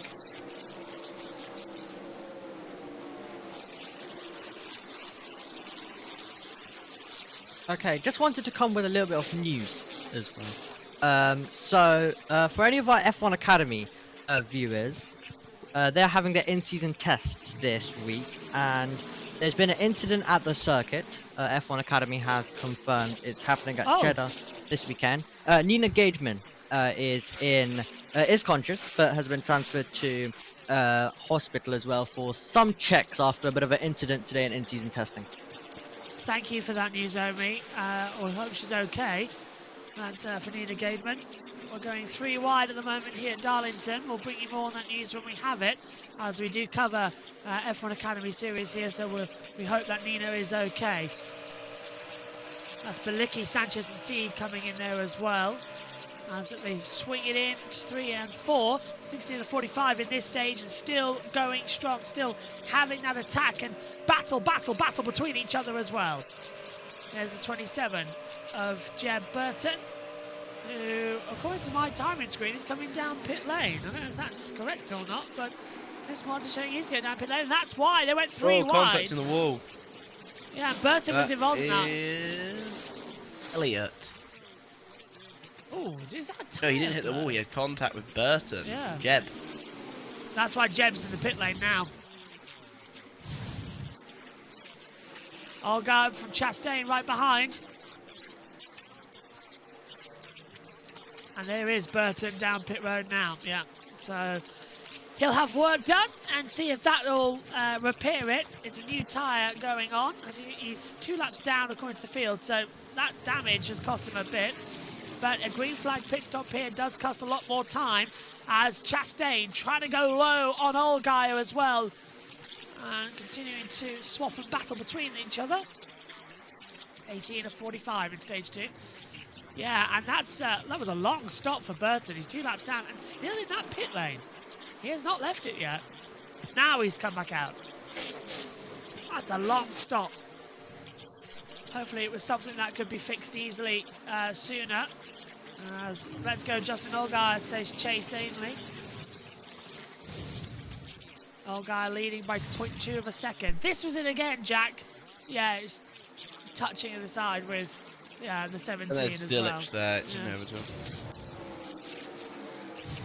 Checking quickly with the CW. Down on the 27 as he makes that unscheduled stop. Tough deal for him, middle portion of stage 2.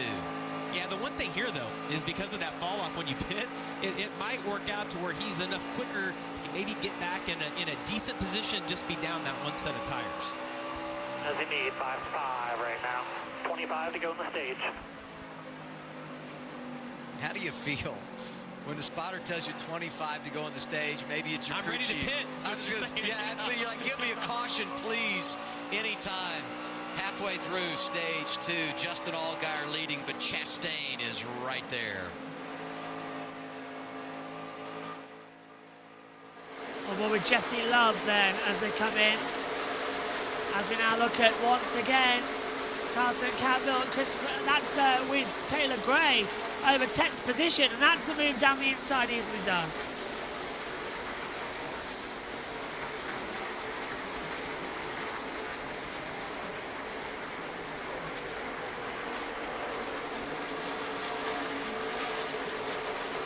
Just enjoying hearing the cars at the background.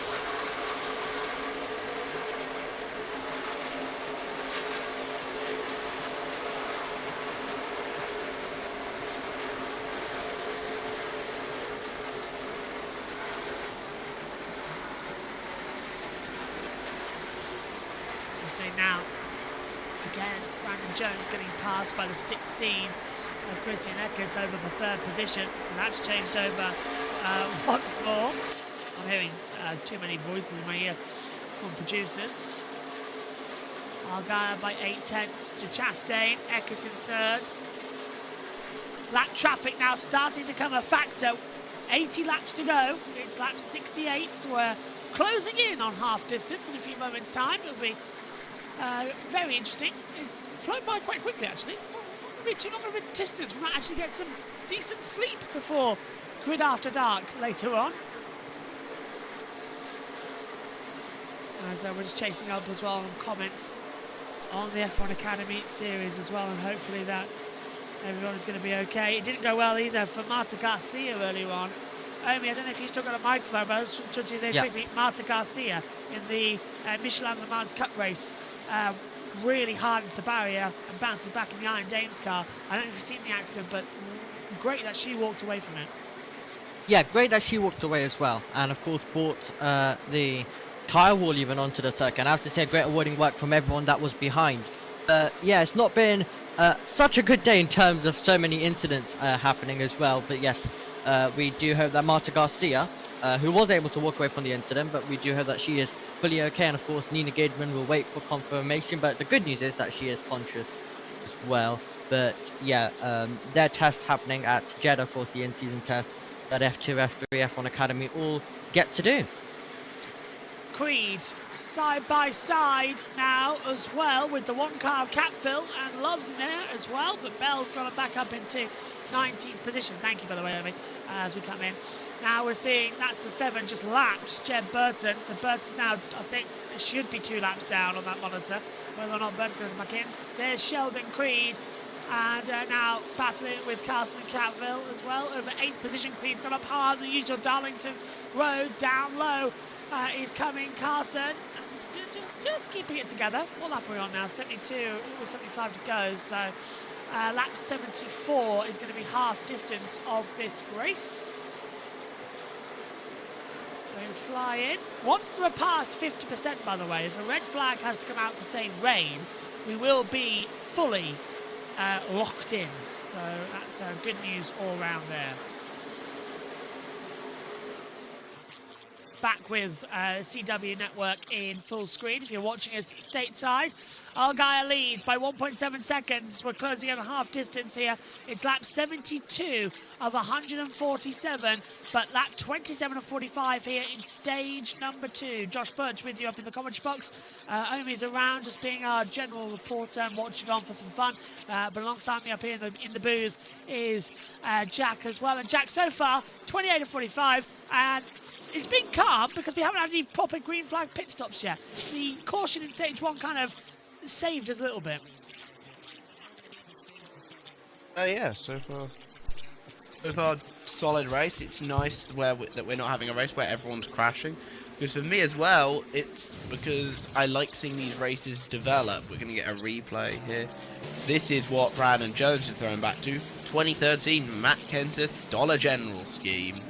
What a brilliant car that is during Kenseth's first year with the team.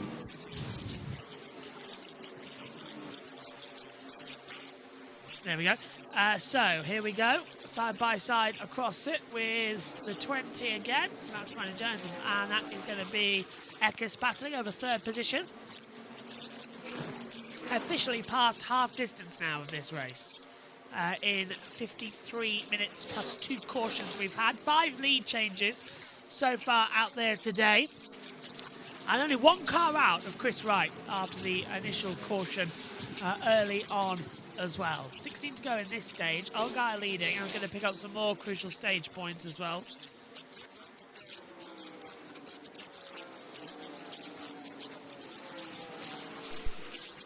Argyle by 2.6, as I say.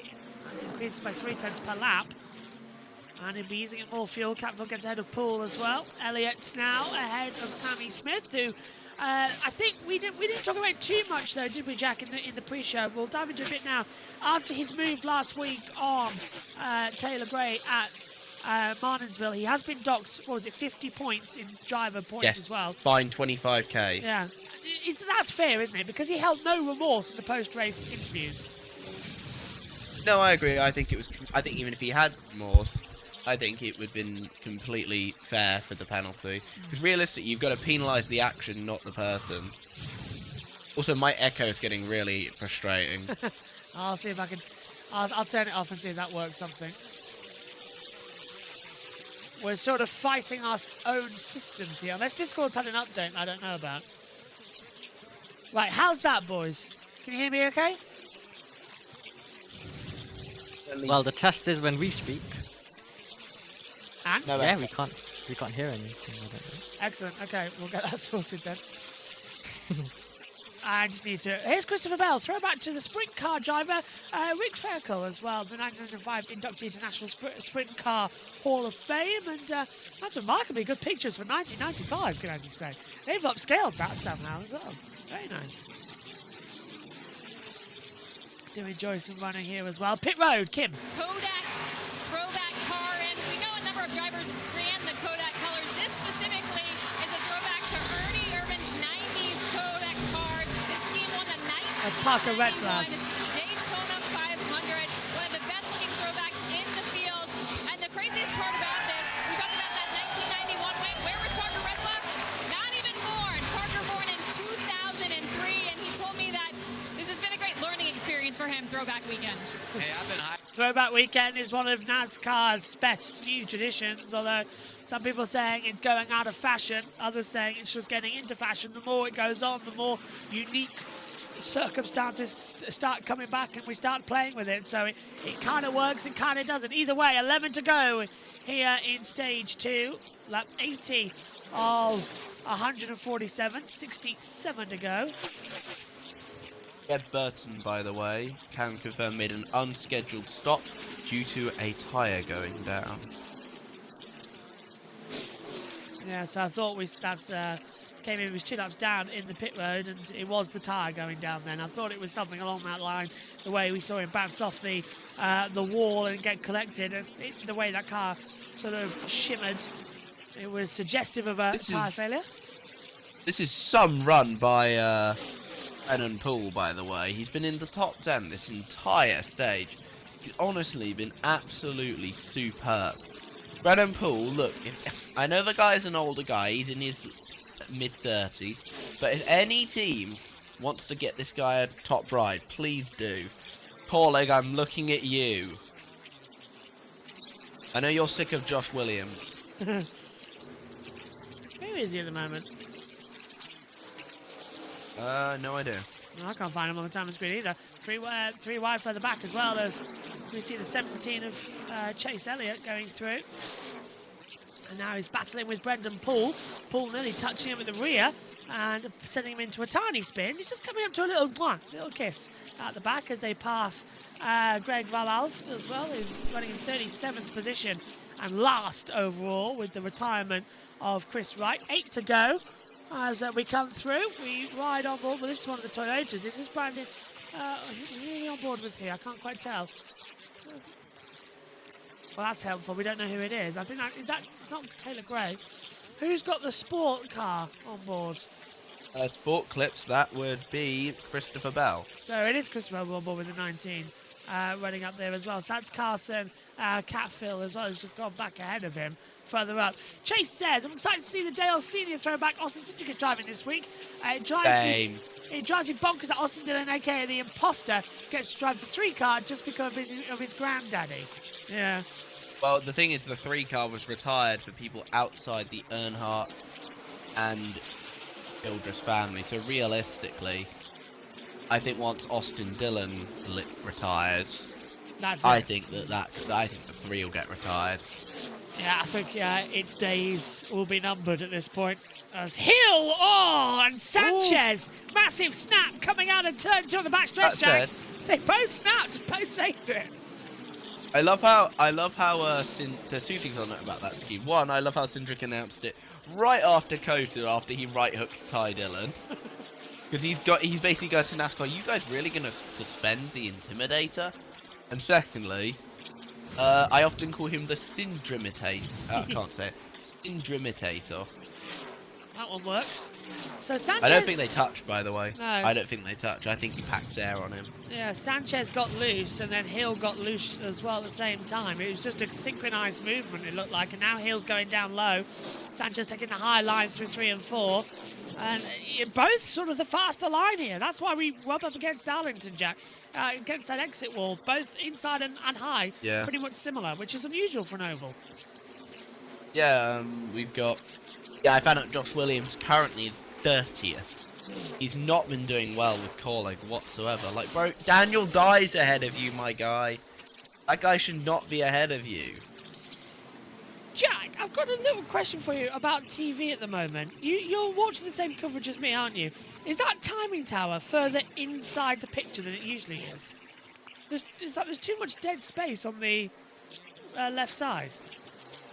No, it's not. Well, no, I think you're actually right. It looks It looks a little... I don't know. I don't like it. Now you pointed that out. Yeah. Thank you. Sorry, I hate you. It's throwing me off a little bit because I'm looking. It is for me too. I'm looking to see where the stage numbers will be, and my eyes are being drawn to an empty part of the screen compared to where it is. So, yeah, sorry about that, but yeah, it just looks a bit weird. I'm noticing this. Taylor Gray lapping. Yeah. Is that lapping or is that for position actually? I think that's for position actually. Never mind, I am wrong. I thought he was lapping Alfredo. Well, Allgaier is actually about to lap Blaine Perkins. Next up would be Garrett Smithley as well. Who is Blaine Perkins, by the way. Yeah. What throwback is he running? I can't even remember. It is the white and red Bowles car, I want to say. Oh no, I don't recognise it. It's not on the throwback list. We've got V-Line though coming up here. Yeah. I mean, as you can see, Chase Elliott's running a Larson throwback. Yeah, but that Larson car's been in what? And Jesse Love's running a Sheldon Creed throwback. Yeah, some of them are a bit okay. Let's just throw back to other people's liveries and have a bit of fun. They're not even throwbacks. They're current liveries. I'm just making it. It's like when Hocevar revealed his Ziegler scheme. Yeah. Do you know what I called it? Oh, it's a Josh Bilicki throwback. The bizarreness of what we have to experience here in the Cup Series. It's a strange situation. It is the final lap, however, of this run. He's not going to lap him. He's going to let him keep his position. Yeah, he'll get the pass through, as it will be Justin Allgaier exits the last corner. Green check-ins out, and Allgaier wins stage 2 of the Sport Clips 200. Eccles will be second, and Ross Chastain third from Jones, Burton, Catville, Bell, Elliott, Love, and Creed rounds out your top 10. Stage 2 winner goes to Justin Allgaier. Well then, Jack, I think that was predictable, but now stage 3 comes up. And this is going to be a lot more interesting now, as we will go from lap 91 until lap 147. It's a lot more of a runaround now. Yeah, no, this is going to be a much more of a barn burner. Managing the tyres. This is going to be that sort of race now. Yeah, it's going to be is it 67 laps? My mental mathematics trying to tell me coming through. I want to say 57. Okay, yeah, 57 laps. I've added on 10 to that mental math. Should just look down at the stage graph, which tells me lap 1 of 57. So we've had 45 laps before. Now we're going to 57. It's taken us an hour to do 2 stages. It's going to fly by, this one. But Jack, as we both know, this stage is where we start to get the cautions coming in a big time. We'll hold off and see what's going to happen. And we'll hand over, of course, to the CW to get the latest news and views from them.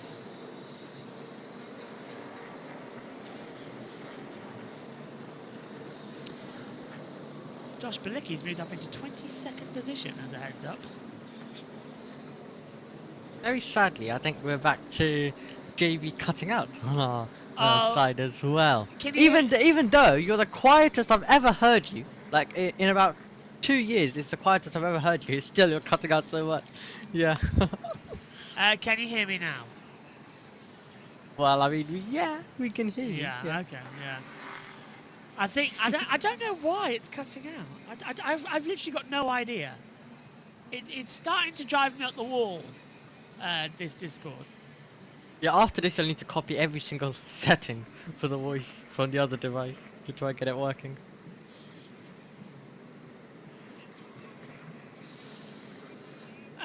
Discord audio cutting out. Update all the audio drivers. Uninstall and reinstall Discord. Check out that. Oh well, that's. Apparently, is it mid-sentence it's happening? It's happening... Mid-sentence, mainly. Yeah, yeah.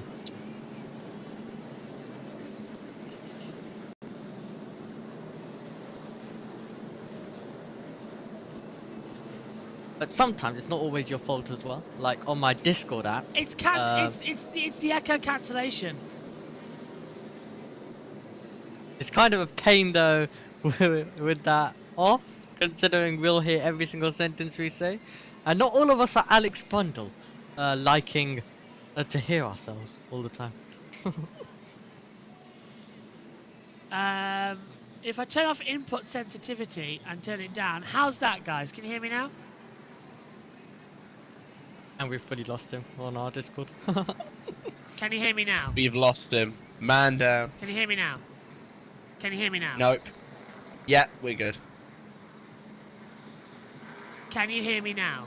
No, you cannot. Nope. What about now? Loud. What if you adjust my volume for yourselves? And I'm echoing.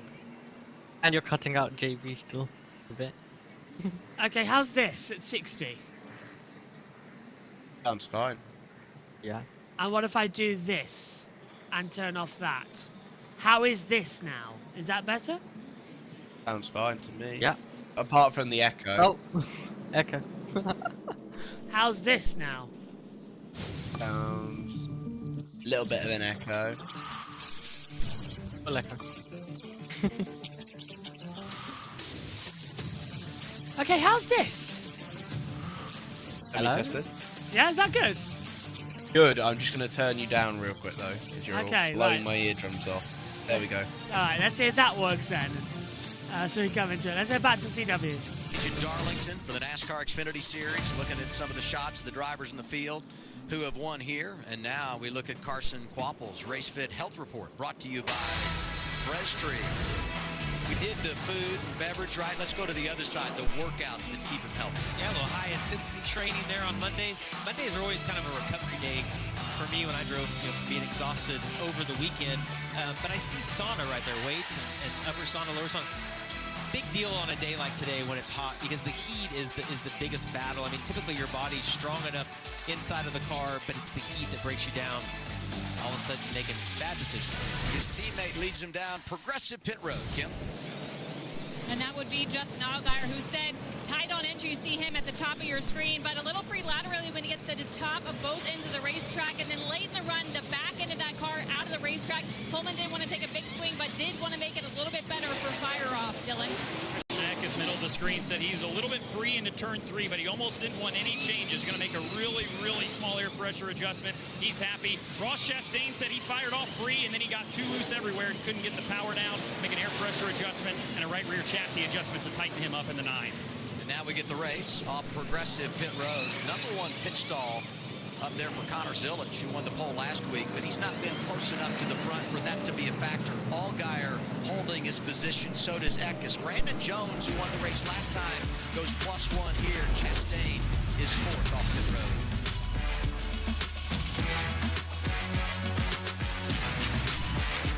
road. Okay. So they're going to go to an ad break. Omi, have you got anything to tell us story-wise? Well, I mean, we can ask. Well, I can ask you a question. Well, I'm not going to be here because I'm going to run upstairs to take a photo of the MacBook settings. Oh, okay. Yeah. In that case, Omi, entertain the audience. I'm off. Yeah. Okay. So Entertain JB's going to run. Hold on. Okay, entertain our 24 viewers. Okay, so you should absolutely be watching. You should absolutely be watching on JBMotorsports 2, BB3. Freca, Italian F4, E4, all of that gets underway on JB Motorsports 2, starting from the race week after Miami, for a bit of information for everyone. So the race week for Formula 1 at Miami, straight after that we'll go racing as well. So that's going to be quite a lot of fun, so make sure you join us for that. But you've got Formula 2, Formula 3 back with Formula 1 next time out in Bahrain, so make sure you're joining for that. Jack, when are you back for an F2 or F3 race at some point? Depends purely on my schedule, to be honest. I don't know when is the next F2 race. Next week. I will see if I can fit it in my schedule. I will have to see, because obviously NASCAR is my priority, because this is where I had the most expertise. I will try and get an F2 race, a few F2 or F3 races in, at least this season, because I do enjoy commentating on F3 and F2. They're both brilliant series. But yeah, I'll try and get one in. It all depends really on where I am, because next week I should be at football, but other than that I should be free. Yeah, absolutely. Okay, that will be quite a lot of fun. Well, also, NASCAR predictions. I remember that I think I changed my NASCAR predictions on our comms chart when you told me regarding I picked some drivers that weren't in there. So you weren't even in the race. Yeah, absolutely. Okay, so I've got my regular season here. I've gone with Bell, and yeah, for the main championship I've gone with Elliott. So these predictions are based on absolutely no proper data, just pure guesses of all sorts of previous stuff. So okay, well, I mean, yeah, so I'm gonna wait and see whether that's correct, but also we need to remember, if McLaren win the Indy 500, someone's doing a backflip as well. Yeah, JB's doing a backflip. I want everybody who's in the chat right now to remember that JB is doing a backflip in the comms box. Maybe not in the comms box actually. Yeah, not in the comms box. He'll end up destroying it. If McLaren win the Indy 500, which is currently looking decently likely. Although Alex Palou has decided to turn on God mode and destroy the entire field the last 2 races. Yeah, I was called up late to the last race, so I did the IndyCar, and the way he took the win at the end. Yeah, with all of the Penalty, Jeremy Clement. For vehicle interference. Welcome He'll go to Jamaica. to the rear. They say you can find a certain vibe here, and that vibe is speed. As the birthplace of many champion sprinters like Usain Bolt, the country knows a thing or two about fast. So it's the ideal location for the opening round of Grand Slam track. That's the league founded by Olympic and world champion Michael Johnson. Day one saw Gabby Thomas win in the 200. Sidney McLaughlin-Levrone in the 400 hurdle.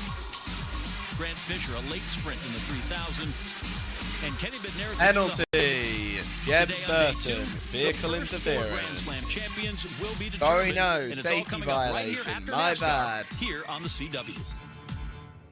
It's all about speed today on CW. We got Darlington, we're going to Jamaica, and that's going to be a great event coming your way when we're done here. I can watch that all day long. I love watching track. Me too, and I am in. It's time now for our race break, brought to you by SafeLight, the auto glass experts. Let's take a look at what we've seen so far. Some big moments. You always have the slipping and sliding at the track too tough to tame. Oh yeah, the 3 wide off turn 4. That's the hit that got Jeff's tire cut down. You see Nick Sanchez has been in 2 of these. He's had plenty of close calls, which not uncommon here in Darlington.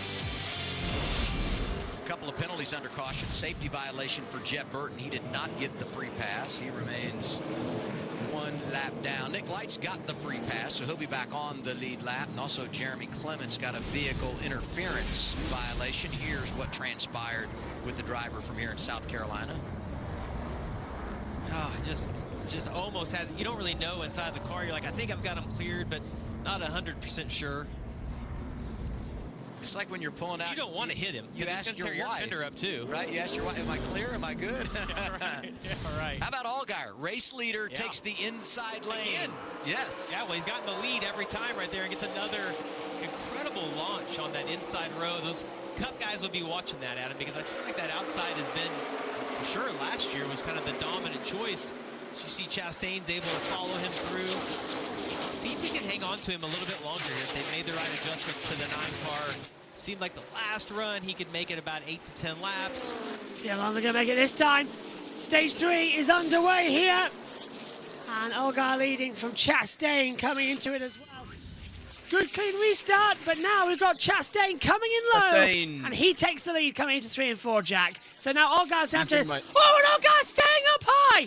He's going to keep that outside line. Runs up against the barrier, comes down low, and they're side by side still. Chastain now going to be joined by Christopher Bell. He's got the speed. Chastain leads, Allgaier down to second, Bell in third.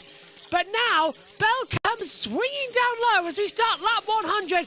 Well, it was a calm restart, Jack, until that happened. Oh man, Chastain won the truck race here last year that we currently aren't running. Chastain incredibly good at Darlington from my memory. This should be... He could easily get this win for Junior Motorsports, which would be really exciting. It would be his 3rd career Xfinity win, by the way. Only other win, and his first since 2019, I think. Still a good start as they come into it. Now we're seeing Love alongside Elliott. Elliott's still going to have that run across that line. 46, now 45 laps to go. Who's your pick for stage 3 in the overall win then, Jack? You got one? I went for Creed at the start. Based on how they're currently racing, I'm going Bell. Yeah, I'm going to say Bell looks like he's got one under control as well. As they will be pushing harder and faster. And Hill! Hill getting very, very loose. The 39 going through, Mayer's going too as well. So that's going to be Austin Hill dropping back to around about 20. Oh, we're in the 20 zone for sure. Let's see where he's going to end up on our overall monitor. 15. So he's actually saved a couple of positions I thought he might, Jack. Yeah, Hill got way loose there. Did you see a battle? Daniel die right now. Should we have a look at that replay then? It is Hill, goes into there. He goes low there. Oh, I don't think he makes any contact with Sieg though. What a brilliant save that is by Austin Hill. I think he just sent it a little too hard down into the corner. I also think he only lost 1 position. What? I think he only lost like 2 positions from that. There's not that much He does make a little bit of contact with Sieg, to be fair. I think I've fixed some of the issues at least, so that might be a positive. Yeah, Jones coming through as well. Making the move on Eckes. Up into 4th position. Oh, what's happened to the trackside audio? That's right. CW have gone for an ad break then. 42 to go. Chastain, your leader. Allgaier, Bell, and now we're seeing Elliott and Eckes side by side. Elliott's on the low line. Eckes coming up high as well, and they'll be slipstreaming in. It's really effectively 3 sprint races we're going to get here today, Jack, and this is the great news. Darlington's giving us a real treat as well for the throwback weekend. As again, Eckes coming up high, and this time Elliott's going through. So up to 5th place then for Chase Elliott. Update one thing. That pit road replay that we saw earlier made me realise that we haven't seen Sawalich all day. He's an 18-year-old rookie, William Sawalich, with Joe Gibbs. He sits 22nd in points. 10 places from the playoffs. Take a look at that.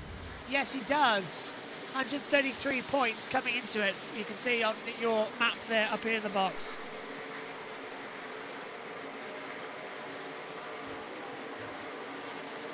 Okay, good. Queen's in the battle. Nearly causing some more problems here as well. As they fly through. 39 for Sieg.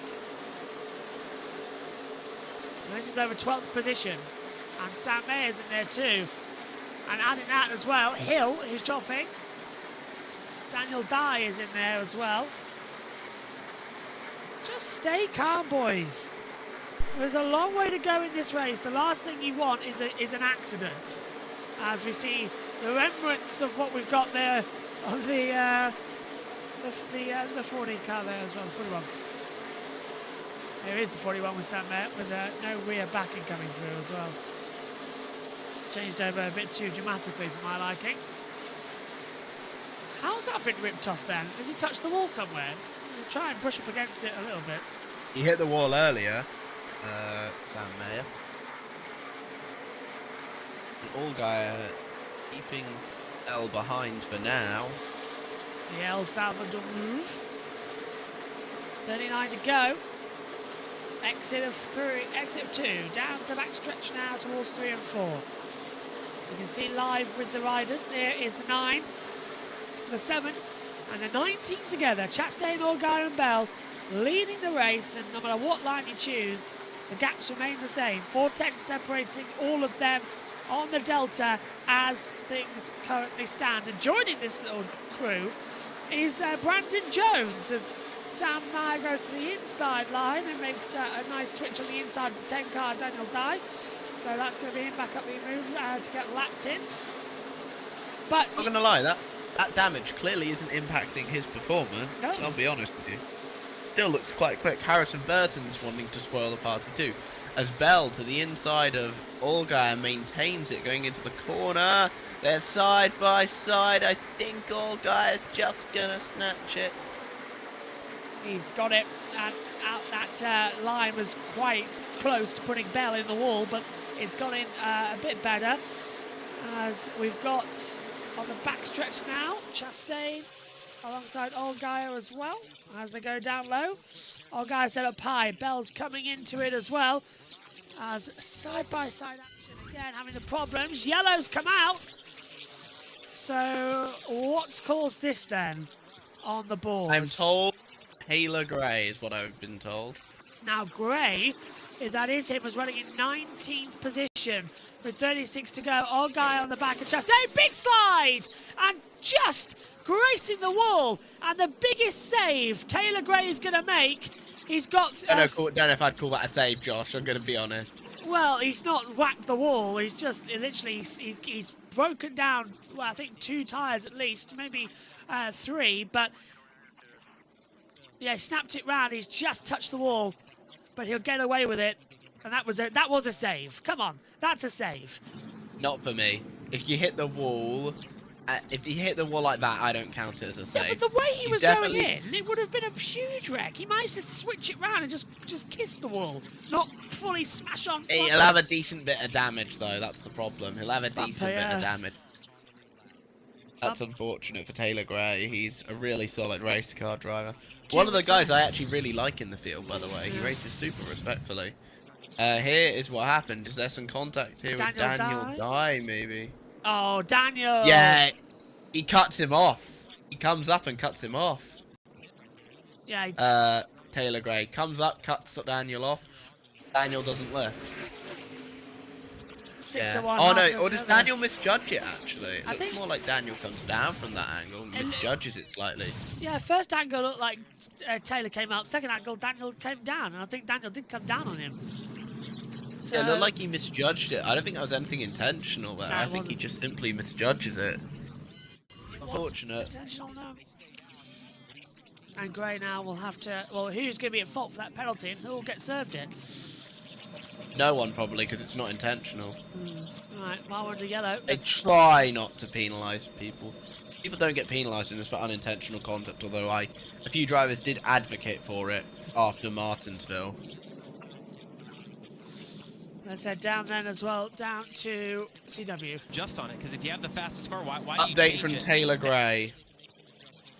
Go on. It's killed, he says. Oh. That's 2 weeks running, man. Wow.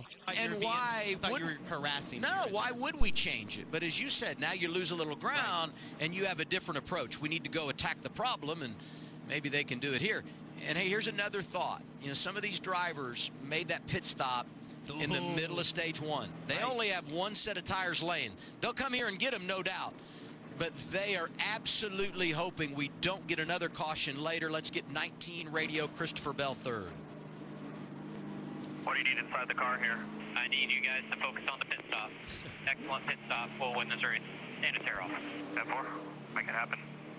Hey, you know what won it for him last fall? It was an excellent pit stop. He had lost the lead, right, on that long green flag run final stage. Got the top spot back on pit road, drove off to the win. Yeah, and he referenced a tear-off right there. This track, it hits the windshield, almost sandblast it. Sun's in your eyes into turn 3. You want to get that every time here. Ross Chastain leading him down progressive pit road. Let's go to Kim. At the top of your screen, you see that red and white Chevrolet of Justin Allgaier. He said, way worse on balance with the adjustment we went back on. Remember, they did a very small adjustment that last stop. So more fresh Goodyear tires, Sunoco fuel. They'll also put tape on the front to put a little speed in it, is what Jim Coleman told his driver, Dylan. You heard Christopher Bell. He said we need a good pit stop and clean air with the race car the way it is right now. 4 tires and fuel for him in the 19. Ross Chastain was tighter than the last run, but wasn't too tight, he said. They're going to make a little air pressure adjustment. 4 tires and fuel for the 9, and here's the race off pit road. The race off progressive pit road. Christopher Bell said, give me a good pit stop. That is what is going to win this race. And look at this. Harrison jumps out front. Plus 14. We'll have to figure out what happened there. Because if you go back to that last pit stop they made, they lost a lot of time. And speaking of losing time in the pit lane, Allgaier had some issues. 7 crew with the bobble. And there it is, crew member falling down, coming around the front side of the car. Tough break for our defending race winner.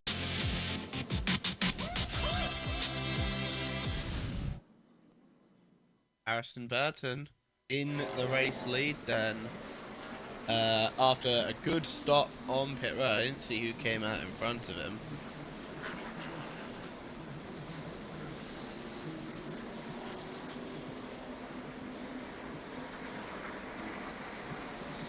So, Kyle Sieg is our race leader with 33 laps to go at the moment. Not too bad. Kyle Sieg's leading? Yeah. Harrison Burton was first off pit road then. Kyle hasn't pitted. Yeah, that would explain it. Are we ready for the biggest tyre drop-off in the history of tyre drop-offs? Bristol 2024 has got absolutely nothing. I'm sure you remember that crazy race. Bristol last year. Yeah, I did. That was a mental race. Arguably I'd argue the best race of the year. Really? That or Kansas. That or Kansas. I wouldn't know what to say about that. I thought Kansas. I loved Kansas the most. Such a brilliant race. Matched by an absolutely incredible finish between Larson and Buescher. I thought Buescher got it initially. I was kind of gutted when Larson was announced as the winner. It wasn't the best, was it, actually, thinking about it? Harrison Burton got took 2 tyres. Didn't take or he took 2. Oh. They think there's going to be another caution late in the race. That's more As you likely. can see this guy pouring whatever drink that is, probably some beer into a beer bottle filler. That is looked incredibly useful, you know. You're gonna go get one. Is that a beer? I mean, I'm not gonna go get a beer personally. I'm not really an alcohol person. No, you said that actually a few weeks ago, didn't you? I don't drink at all, so I'd prefer my Diet Cokes. I do enjoy some Diet Cokes, to be fair. You need them. You're up more than I am. Yeah. It's Get ready for Le Mans. Oh, Le Mans. Trust me, when we get there, I'm ready. A lot of energy drinks ready when we get there later on in the season. You're gonna drink more energy drinks than my girlfriend does when she drinks a decent amount. I try not to have too many energy. I don't have any Monster. Fair. She likes her Red Bull. I just have a lot of water as well, to be fair.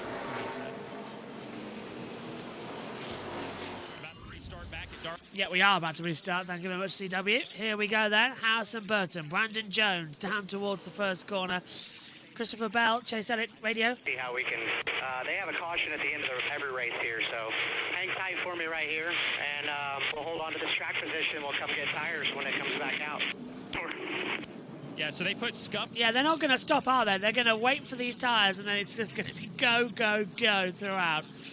Here we go then. Restart. All guys dropped to 16th, by the way, due to a slow pit stop. He'll be on a charge through the field.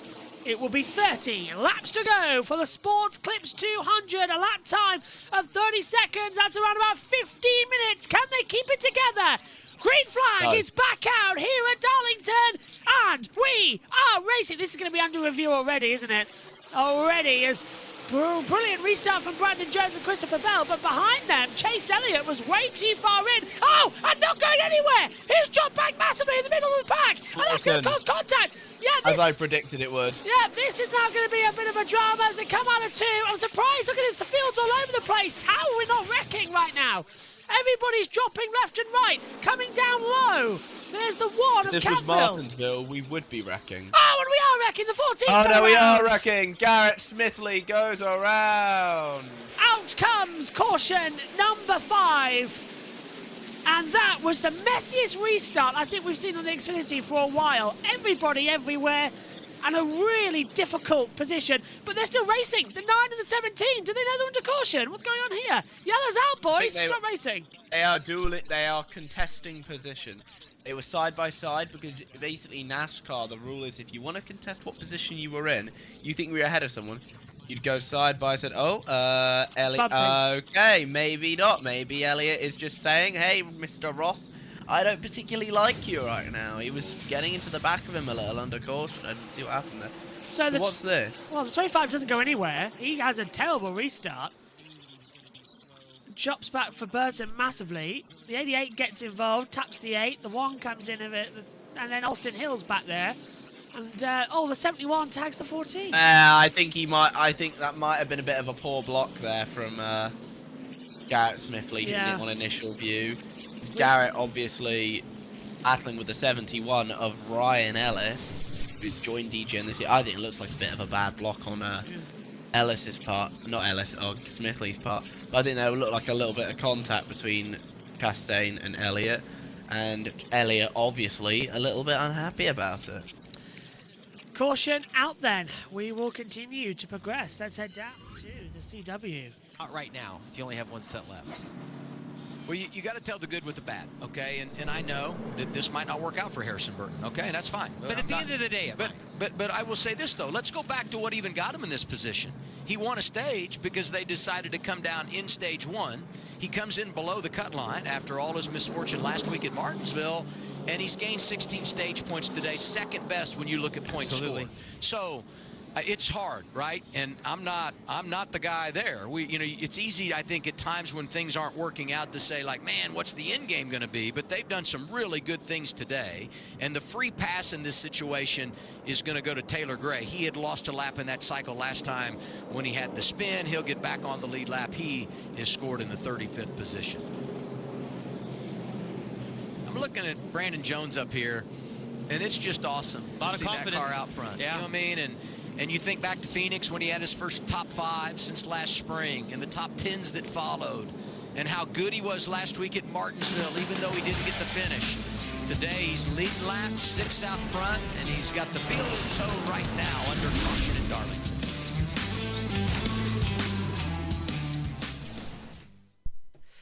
Yellow flag once again then.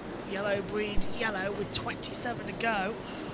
It's an hour and 32 minutes total. I haven't heard any radio chatter from that number 17 Hendrick car, but I am told that Chastain is not happy with Chastain. He was getting into him a little bit under caution. Elliott. Yeah, Elliott and Chastain. Like, guys, do it tomorrow. Come on, you're racing tomorrow as well. You don't need to start this beef already. Elliott does owe Chastain one from Circuit of the Americas, just to remind you. Oh, he does, doesn't he? Yeah, you're right. He might not use it in an Xfinity race, though. Why not? Perfect time. You're not going to get penalised in the Cup, are you? You might. Really? Would NASCAR be that petty? They did suspend Kyle Busch for both Cup and Xfinity for something he did in a truck race. Okay. Ron Hornaday, 2011, he right hooked him into the wall under caution. Suspended for the remainder of the weekend. Okay, then yes, it does. It absolutely, it's probably one of the worst things I've seen on a racetrack. It's right up there with what Johnny Sauter did to Austin Hill in 2021, I think it was. Yeah. I think it was Iowa, I think, where Hill got absolutely shunted out of the way by Sauter, and Sauter then and then Hill, obviously very unhappy, 2 corners later, just dumps him into the corner. Understandably not impressed with the way Sauter raced him. Sauter goes up to him under caution, spins him out, wrecks him, gets parked for the rest of the race, suspended for 1 race. Yeah. Yeah. Those 2 things are probably 2 of the worst things I've seen on a racetrack. Let's go back to CW. I just heard them call. CW Sports coverage of the NASCAR Xfinity Series is brought to you by Intuit TurboTax. Now this is taxes. Progressive. Save when you bundle home, auto, and motorcycle insurance. Visit progressive.com. And by Sport Clips. It's a game changer. Got a fun restart coming here in Darlington. Going to have an inside of 25 laps to go. We have found what started the little tete-a-tete with the 9 of Ross Chastain, 17 of Chase Elliott. Both these cars, by the way, inside the top 5, so there's a whole lot on the line here for these double-duty drivers. Yeah, this is down in turns 3 and 4. This is what happened. Right, go on then, Jack. This is what happened, so here we go. So Chastain passes Elliott. He's a little bit slow, and that causes, obviously... But then we go under caution. I'm going to be honest with you, Chase. I don't really see what Ross does wrong there. Like, I think you're just a little bit mad he taps him there in the side, and then he tapped him in the rear. I'm going to be honest with you, I think Chase is just mad he got past. I think he is. There's nothing at all. I think he's just mad he got past. Yeah. I'm sorry, Chase. I love you. Well, I don't love you, but, like, I'm sorry, man. Of course, the Chase Elliott fans will be like, oh, no, he's mad for a valid reason. No, he's not. I'm with you, though. It did I look hate like there was a Chase Elliott problem. fans, I'm sorry. I hate them so much. They're the most annoying part of NASCAR. Let's see what we're going to have then. Coming to... Other than Austin Dillon. Yeah. So, 25 laps to go. Brandon Jones on the low line. Christopher Bell high. Then it's Chastain, Elliott, Love, Eckes, Zilich, Burton, Catfield and Sieg, your top 10. Out of the last corner, through the restart zone here at Darlington. Green flag coming back up. The fans are at the feet. We're ready to go. 25 more laps of action becomes 24. Green flag is out, and we are racing once again. Down towards turn number 1. Jones has the inside line. Bell getting a tap from Elliott just behind. And here comes the 17, trying to go through, not working out this time. And now we're going to see Ross Chastain battling with Elliott as they come through. Elliott on the high line. Chastain not going to go up and wreck him, but that got close, exit at 2. Down the back stretch, and we're all through cleanly this time.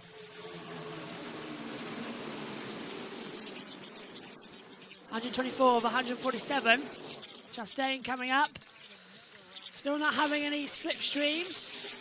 It's coming down low. Chastain going for Bell, and that's going to be a position change again. Chastain goes through. Well, this is no, not yet, not yet. No. Bell's in the wall. And he's got a puncher. He's got a puncher from that as well. Bell's in trouble. The car's smoking. Hiya, Rob. Oh, that's I think he's all right for now. But he might get a puncture. He's going to be mad about that. He's slowing down a lot. He's keeping up some speed, but the others are coming through, and it looks like it's going. He's got to be so careful. He's vulnerable now to Ekis, Capford, and Love coming through as well. So Bell, well, that's unfortunate for him, but that tyre's rubbing. Oh, and he's nearly touched by the 16 coming through turn 1 and 2. So close to him going around time after time as Zillich and Olga are doing battle. Olga's up to 9th. Jack. Well, Chastain looks like he's actually upset somebody for a valid reason. Looked like he kind of shoved Bell in the wall here, as you can see. Get very aggressive pass up the track. Yeah, no, I think he just shoves him in the wall. I don't think it's intentional, but Bell's obviously going to be pretty mad at him there. I didn't see what he did wrong with the chase one, but I'm pretty happy, I think, that Ross is in the wrong with this one. Goes up, goes up. Yeah, I can see him turning the wheel as Just well. runs him out of room. Yeah, that one's on Ross. I saw the Elliott one. I didn't think he did a lot wrong. The Bell one, no, he's in the wrong. And he's going to go around the outside of.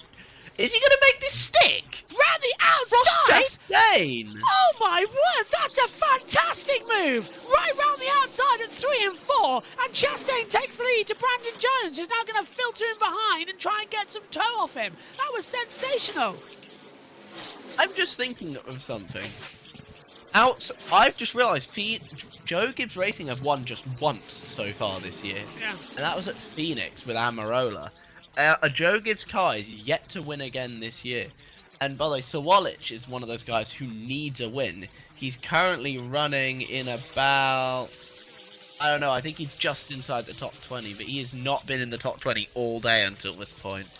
Love's dropped down into 10th position as well as they rub in coming through. And on the back stretch, still side by side as they come out of 2. And across. Oh, caution! And that's Alfredo involved. Alfredo! Honeyman as well. Williams too. So Williams. Oh, he's done. He's done. Yeah, that's out of the race for Leyland Honeyman. Oh, and Williams too. The front bumper's been put in as well. And he's trying to. Well, he's testing the cars okay.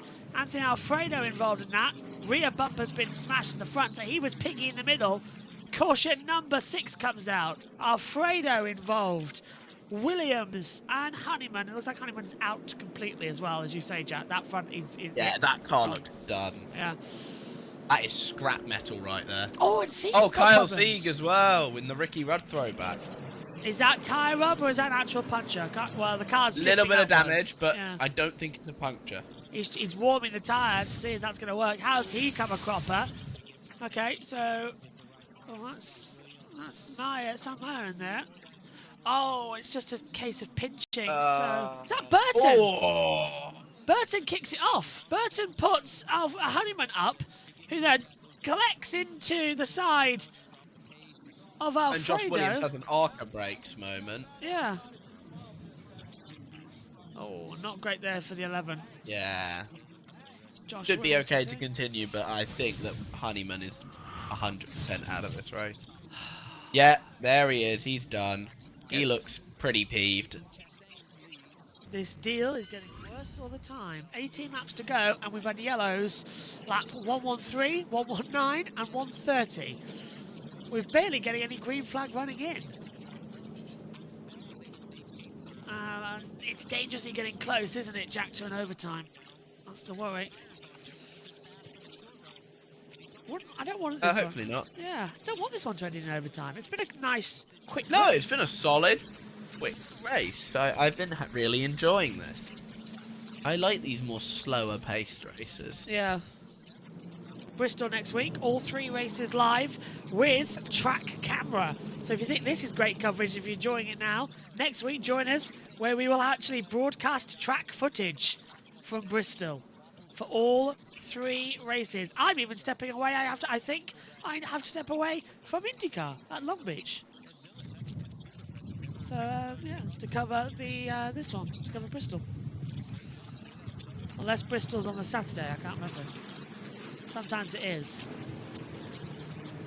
I think JT was telling me it might have changed dates. Cars coming down pit road though for some fuel. Let's go down CW. As I feel like in Xfinity, I can do a lot of learning. Stage 1 and stage 2, and didn't really go 100% in the final stage. Appears to be doing that today. Progressive Pit Road, a busy place, Kim. And here's the money stop for a crew that has been all good all day, gaining Brandon Jones' spots. You see him at the top there. He said just a little bit snug. He and crew chief Sam McCauley agreed need to be freed up for this last short run. Dylan, 4 fresh tires. Christopher Bell in the middle of the screen said, I am plowing tight after Ross fenced me. I need a big adjustment to get this thing to turn better here. So they're going to change right sides and waiting for a wrench in the back window. Don't see one there. They'll change left sides as well. Ross Chastain said that he was pretty happy there. Felt like he could work the throttle and modulate the pedal to fix any issues that he had. So not going to make any changes on the 9 car. We get the race off Progressive Pit Road. And all of these drivers running at the front have been pitting back down the pit lane. There's contact between the 19 and the 9 right there on pit road again. Yeah, there hasn't been a ton of drama watching them come because they're done with their service so far back down the pit lane. But look at this as they exit. Really nowhere to go. And lost in it all as there's contact on pit road. 3 drivers getting together. Brandon Jones' team delivers once again. He has the top spot as we get set for the green flag. Going to be right around 15 to go.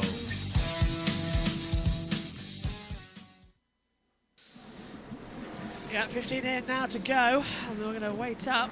The quicker this goes, it's going to be overtime. I reckon overtime. 6 cautions there in this one.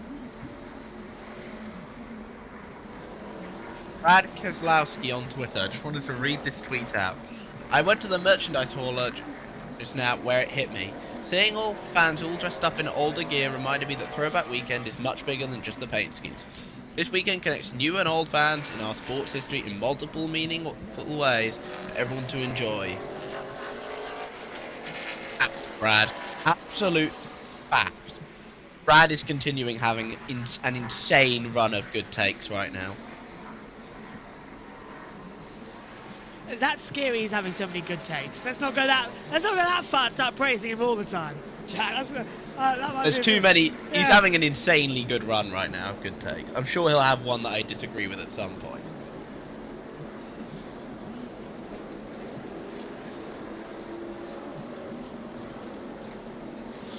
So, 15 to go. Omi, I'd be interested actually to get your thoughts if you're near a mic, mate. What do you make of Xfinity? You've seen Cup, but what do you make of Xfinity racing? Well, I mean, I did enjoy the Cup at the Circuit of the Americas a couple of weeks ago. That was quite a lot of fun. Xfinity, well, to me, they all just feel the same. But yeah, I'm enjoying how quick this race has been. A little bit more quicker than usual. But yeah, I don't want to end behind a caution and waste a lot of time. I just want to get going and get to the ending, as that's where usually the NASCAR races, for me, are very, very exciting. I love the photo finishes. I do too. I think we all do, going wild like last week. And the one thing actually where NASCAR's good is that we must finish under green. Unless the yellow comes out. Back to CW. It's the premier Grand Slam track from Kingston, Jamaica, coming your way top of the hour on CW. $12 million on the line. Gabby Thomas ready to do her thing. This is all the biggest names with big money out there as a payday. Fred Curley also from the United States. Can't wait for it. Top of the hour, CW, when we're done here at Darlington. So here's the deal. Strategy's a little bit all over the place because we talked all day about how drivers got out of balance early on tires. When you don't have tires, you know what you do. You stay out, you take the track position, see what happens. So the drivers out front right now, Brendan Poole, Jeb Burton, Josh Bilicki, Kyle Sieg, they didn't make a pit stop on much older tires. Brandon Jones wins the race off, but he will choose 5th, and he might have his hands full trying to get around some of these other guys on older tires, Kim.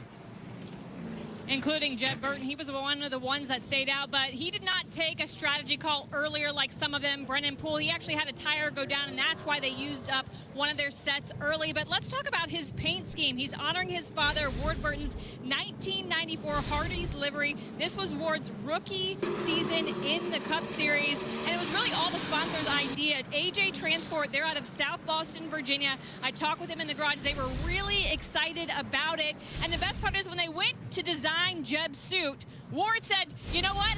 I still have that thing back in a closet somewhere. Pulled it out of the closet.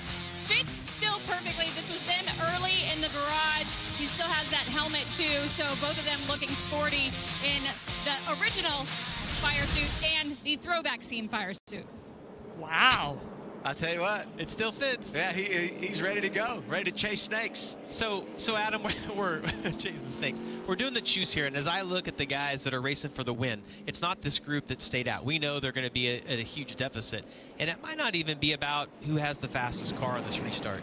It's going to be about who can get a little bit lucky and manage the traffic in front, because they're going to be so much faster than these guys that if you get bogged down, I see Brandon Jones, Chase Elliott, you see some of these guys, if one of those rows gets bogged down and the other can get a run, it can be a game changer with just 13 laps to go. Yeah, and Jack, just coming to you quick. Strangely, we're seeing more drivers taking the low line than the high line, and that's really shuffled up the positions. Yeah, because the high line sucks at the moment. Yeah. So Poole's leading, but Jeb Burton's got the low line. And then he's got Jones behind him.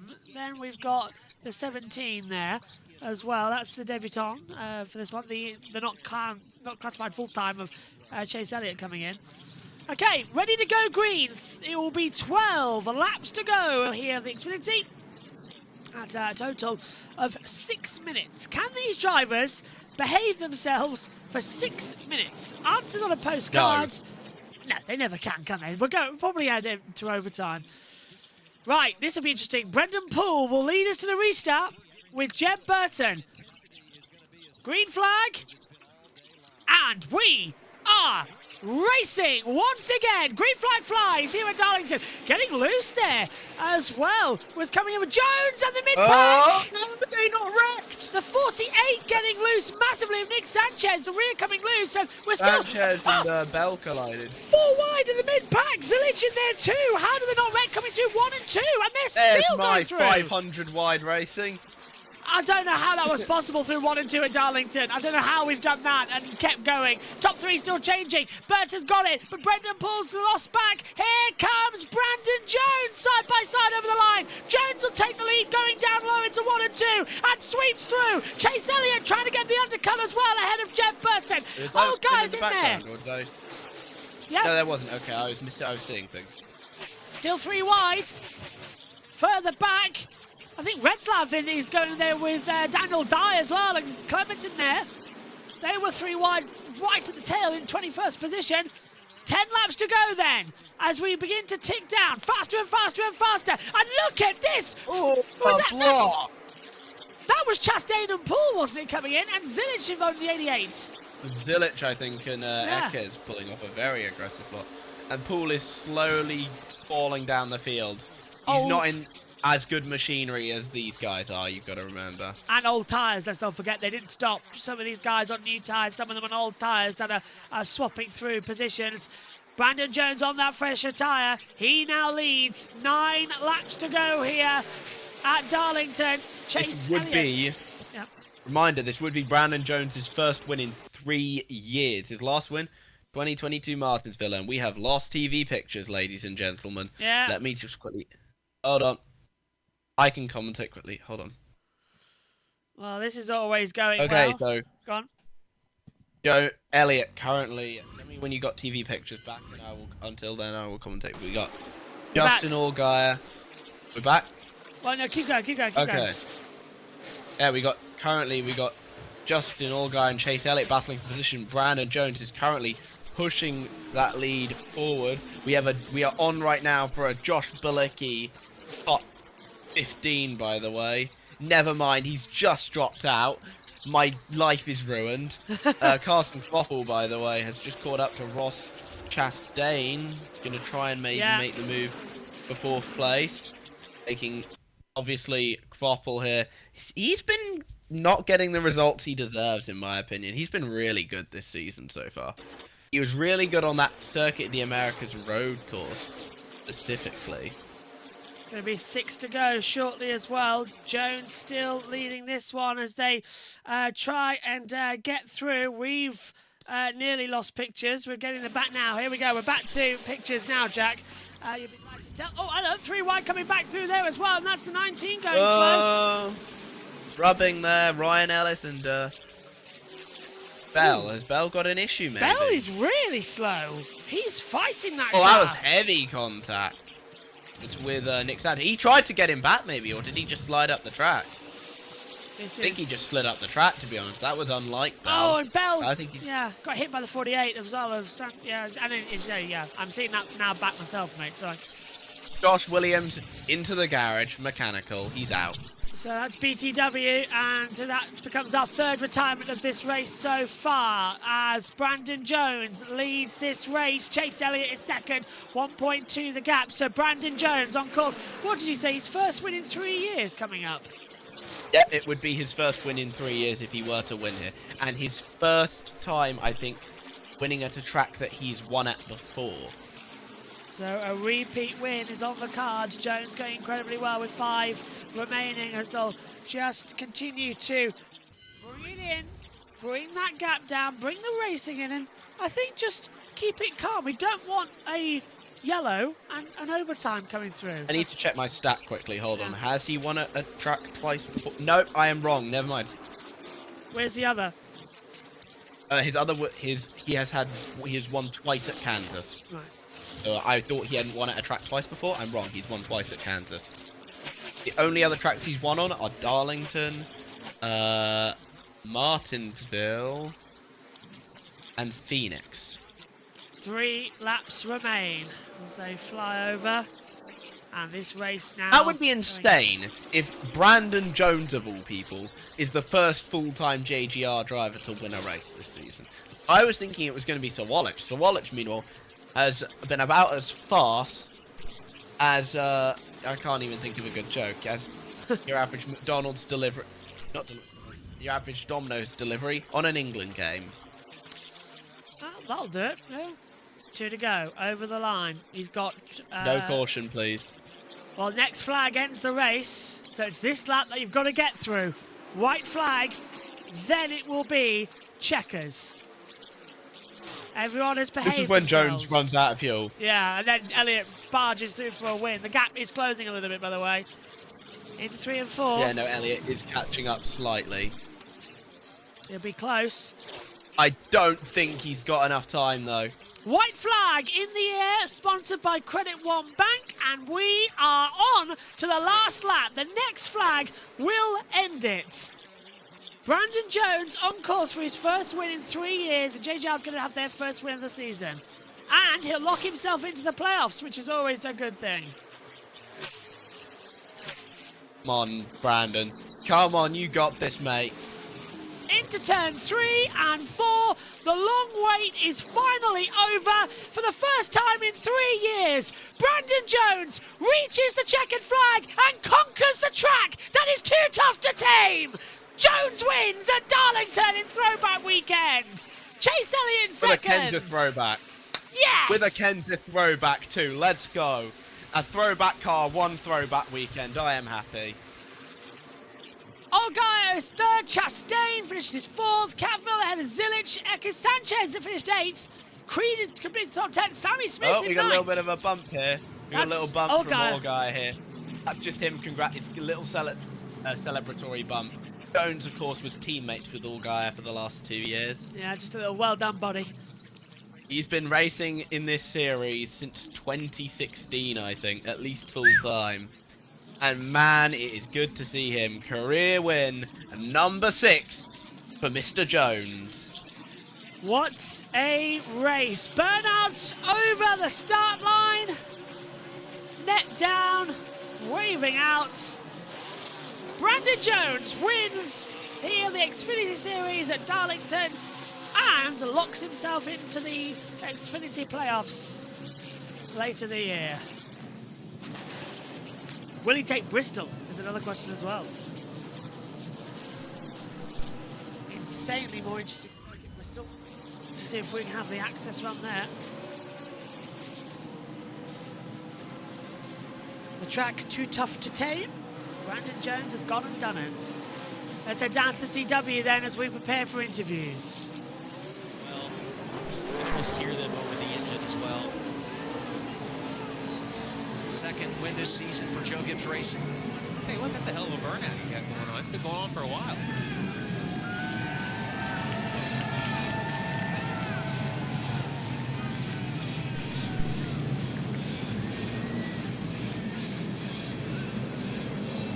JGR so good when it comes to racing at Darlington. The coach has now seen his cars pull into victory lane here 14 times. That's the best among active teams.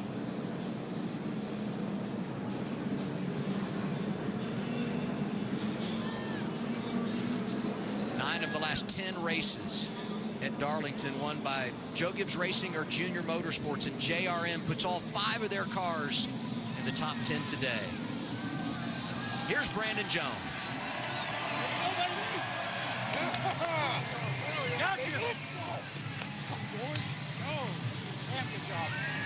Wow. Your second Darlington win, but this one is special. It ends a 98 race winless streak that dates back to 2022. What's the emotion right now getting back to victory lane?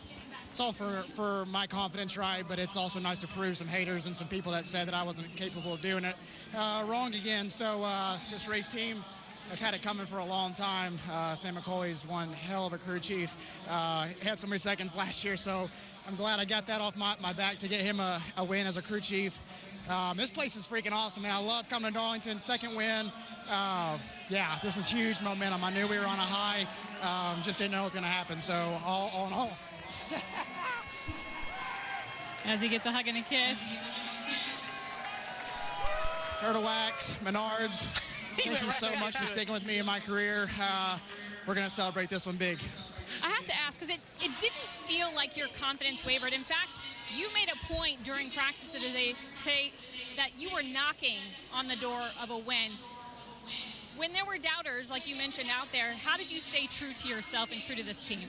Yeah, it's a group effort. It's not just me. I mean, I put loads and loads of time into being mentally tough to get through 2 tough years like I just came off of and no wins, right? And to be able to come back and sit in the 20 car with my dad. I don't think he's even ever been here for an Xfinity race, and he's here this weekend for the first win that he gets to see, I think. So, yeah, it's just a lot of emotion.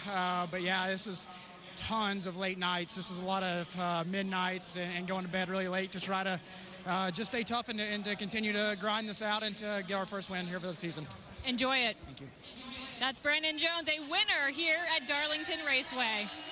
That will be a popular win in the garage, and you gotta love it. Wife Ashley comes up to congratulate him, a hug, a kiss, and as soon as he finishes, right back into the sponsor mentions. It reminded me of Talladega Nights movement right there. Just a kiss and right back into thanking the sponsors. Great job. Much more post-race reaction coming from Darlington. Yeah, well, thanks, guys, for that one down there as well. Let's wrap up our coverage now as the hugs around the world as well. Great job there for Brandon Jones. Okay, Jack, starting with you. What did you make of that one then out here today? Okay, well, great race. Amazing to see Jones back in victory lane, personally. 3 years it has taken him, but after 2 seasons in a row of missing the playoffs, he is finally back there. And also, secondly, I love how he got completely interrupted mid-interview by his, I think his wife. I think they're married. I'm not sure. I could be wrong on that. But mid-interview kiss, you gotta love that. Oi, my girlfriend, take notes. Omi, I'd love to get your thoughts. What did you make of Xfinity? Very interesting, but yes, my attention definitely was on quite a lot of other side things that were going on definitely throughout this broadcast as well. But yes, that's the Xfinity done. Looking forward to Formula 1 later, and hopefully everyone will be able to join us for that.